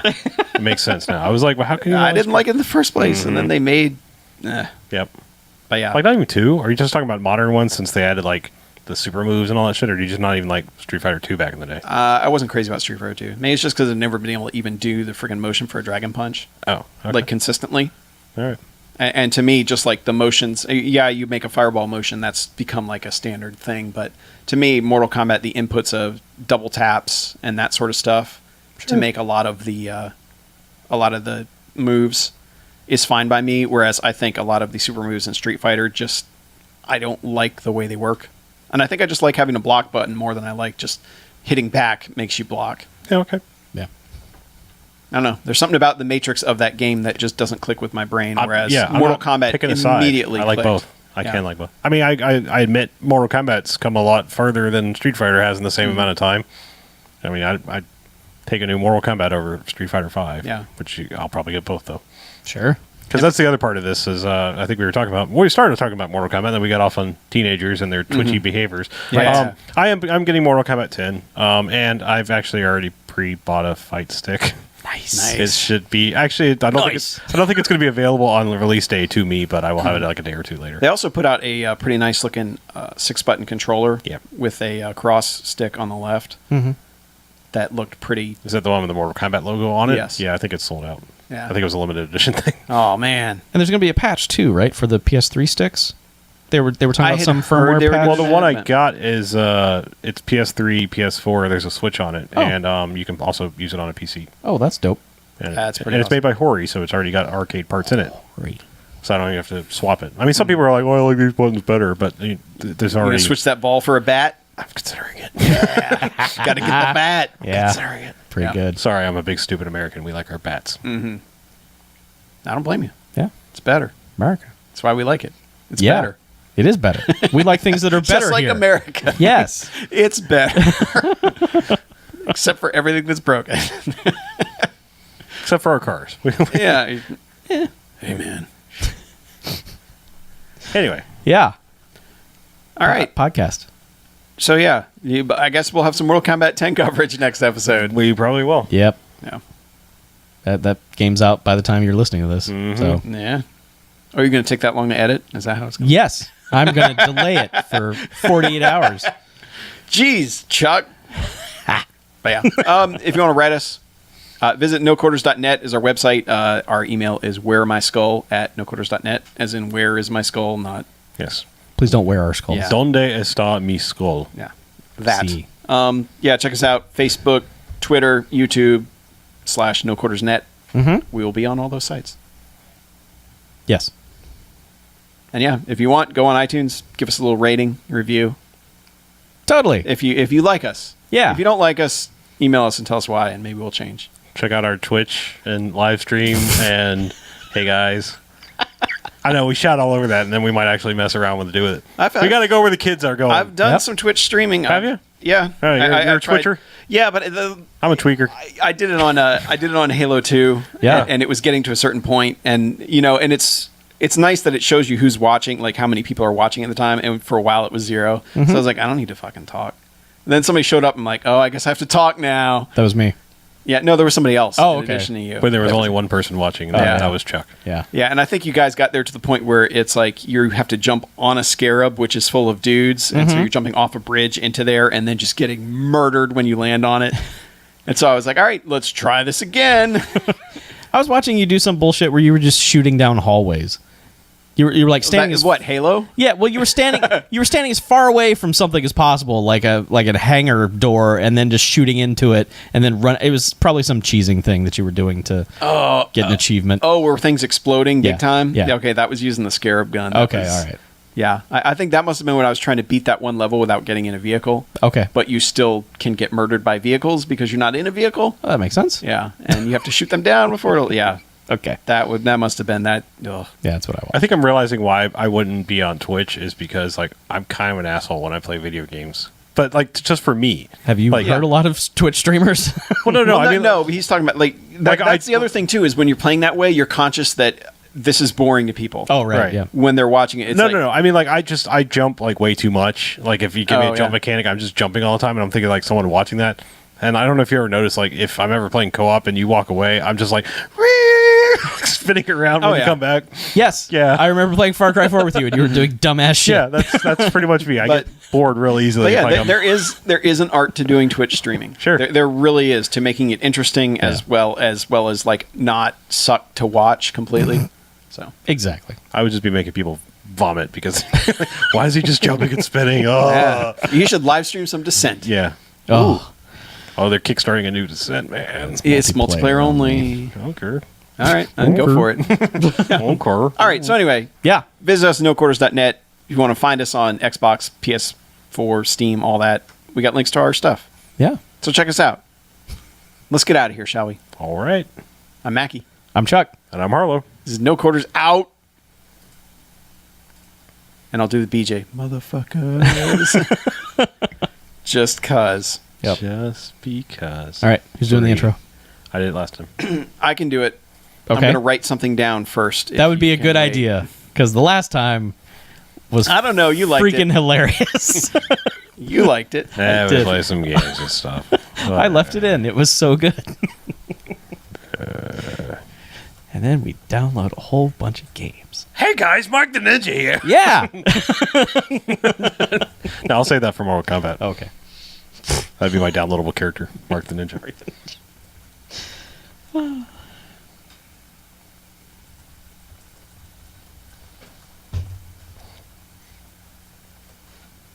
I just like that you now hear Mark the Ninja voice if I write in all caps, especially if I tell you. Like, it was on sale the other day, and I was like, "Hey Chuck, Mark the Ninja's on sale." Woohoo! In all caps on IM, and Yep. you know you heard that voice. Totally heard that voice. You don't have to prompt me. I hear it even when you're not talking to me. Yep.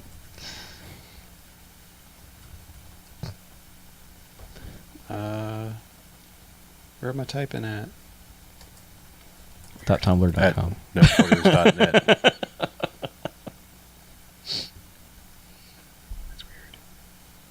Where is it? Where is it? There's the typing. It's really weird. There it is. Yeah, so weird. So weird. I'm here to type words and chew bubble gum. And I'm all out of gum. Thanks. Duke. Where is it? Shake it, baby.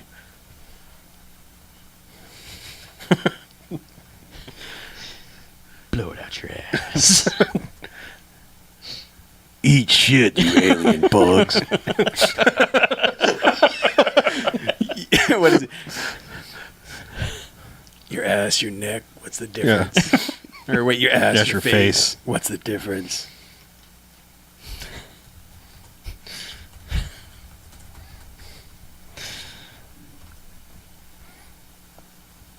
So you want to know about Slender, the ending of it? What I think? Okay. Are we still on still on the live stream? Don't have to be. I can end No, it. yeah, no. If No, go ahead and end the if live you're stream. gonna play Slender, stop listening, dude. Don't Alright. listen to what I'm about to say. Okay. So yeah, spoilers abound after this. Basically, at the end, it's the whole Blair Witchy. Oh God, what was that Yep. thing? Throughout, it is implied that the Slender thing is like the ring, and that you have to pass it on to somebody. Right. And that is the girl you went to find, Kate, Yeah.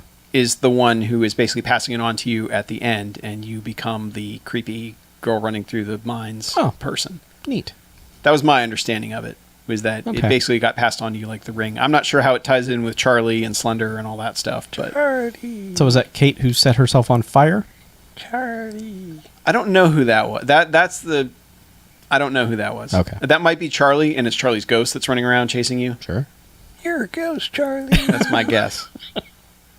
Yeah, it sounds. I mean, right. I'd need to review all of the little notes and stuff because who was the because was it Charlie that was writing the emails? Because they're all signed like CB CR. or CR. That's Charlie. Yeah. So Stupid I don't know. Charlie.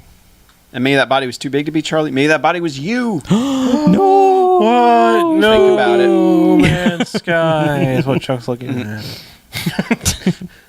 When's that coming out? It doesn't. It It doesn't doesn't says say. 2015. No Man's release date. Yeah.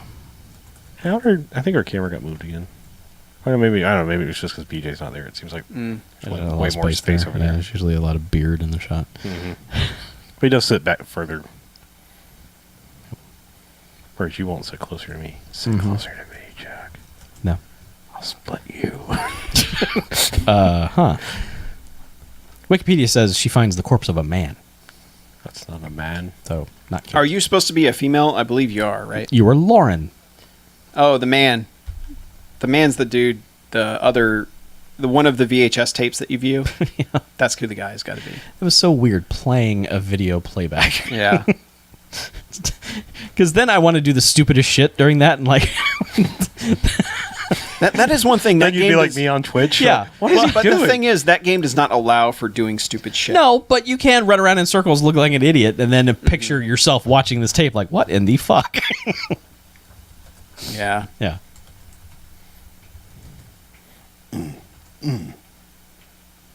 Where is it?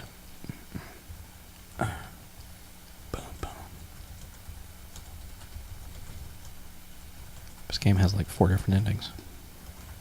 Oh, really? Original ending, hardcore ending, Steam ending. Steam ending. Also, I don't know how you get through that fire section without getting burned. I tried it 2 or 3 times. I was just like, this isn't going to happen. How Yeah. to get burned? How to get burned. Because like it'll randomly pop up underneath you. So there's like, unless there's like some super specific path, I don't see how the fuck you get through without getting burned. Yep.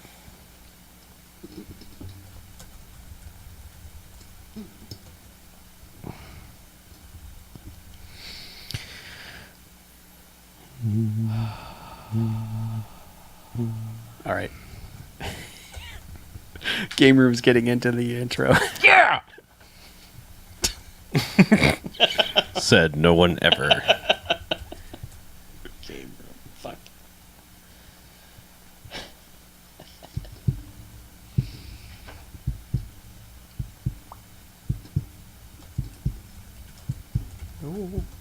Slender Man. And in a tie. It is so weird that game felt like it did what Alien wanted to do better than Alien. Yeah. Kind of sad, really. I know. But I guess that's what happens when you just add too many damn mechanics for no particular reason. Yeah. Sometimes keeping it simple is all you need. No.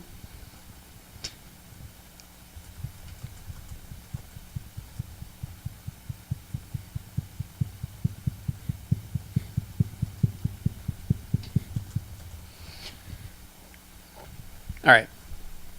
You ready? You want to clap? You need a clap? Yeah, clap it up. All right. This episode of No Quarters, somebody dies! Well, at least those of us playing Bloodborne, Slenderly Awakening, and Game Room?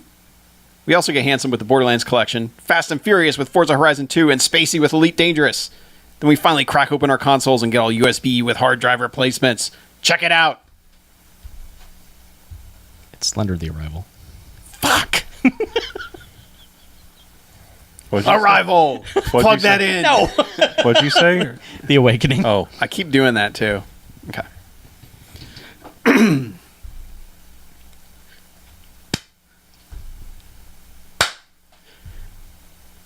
Why are you laughing? Stop laughing! Sorry. Don't laugh! This episode of No Quarters, somebody dies! Well, at least those of us playing Bloodborne, Slender the Arrival, and Game Room?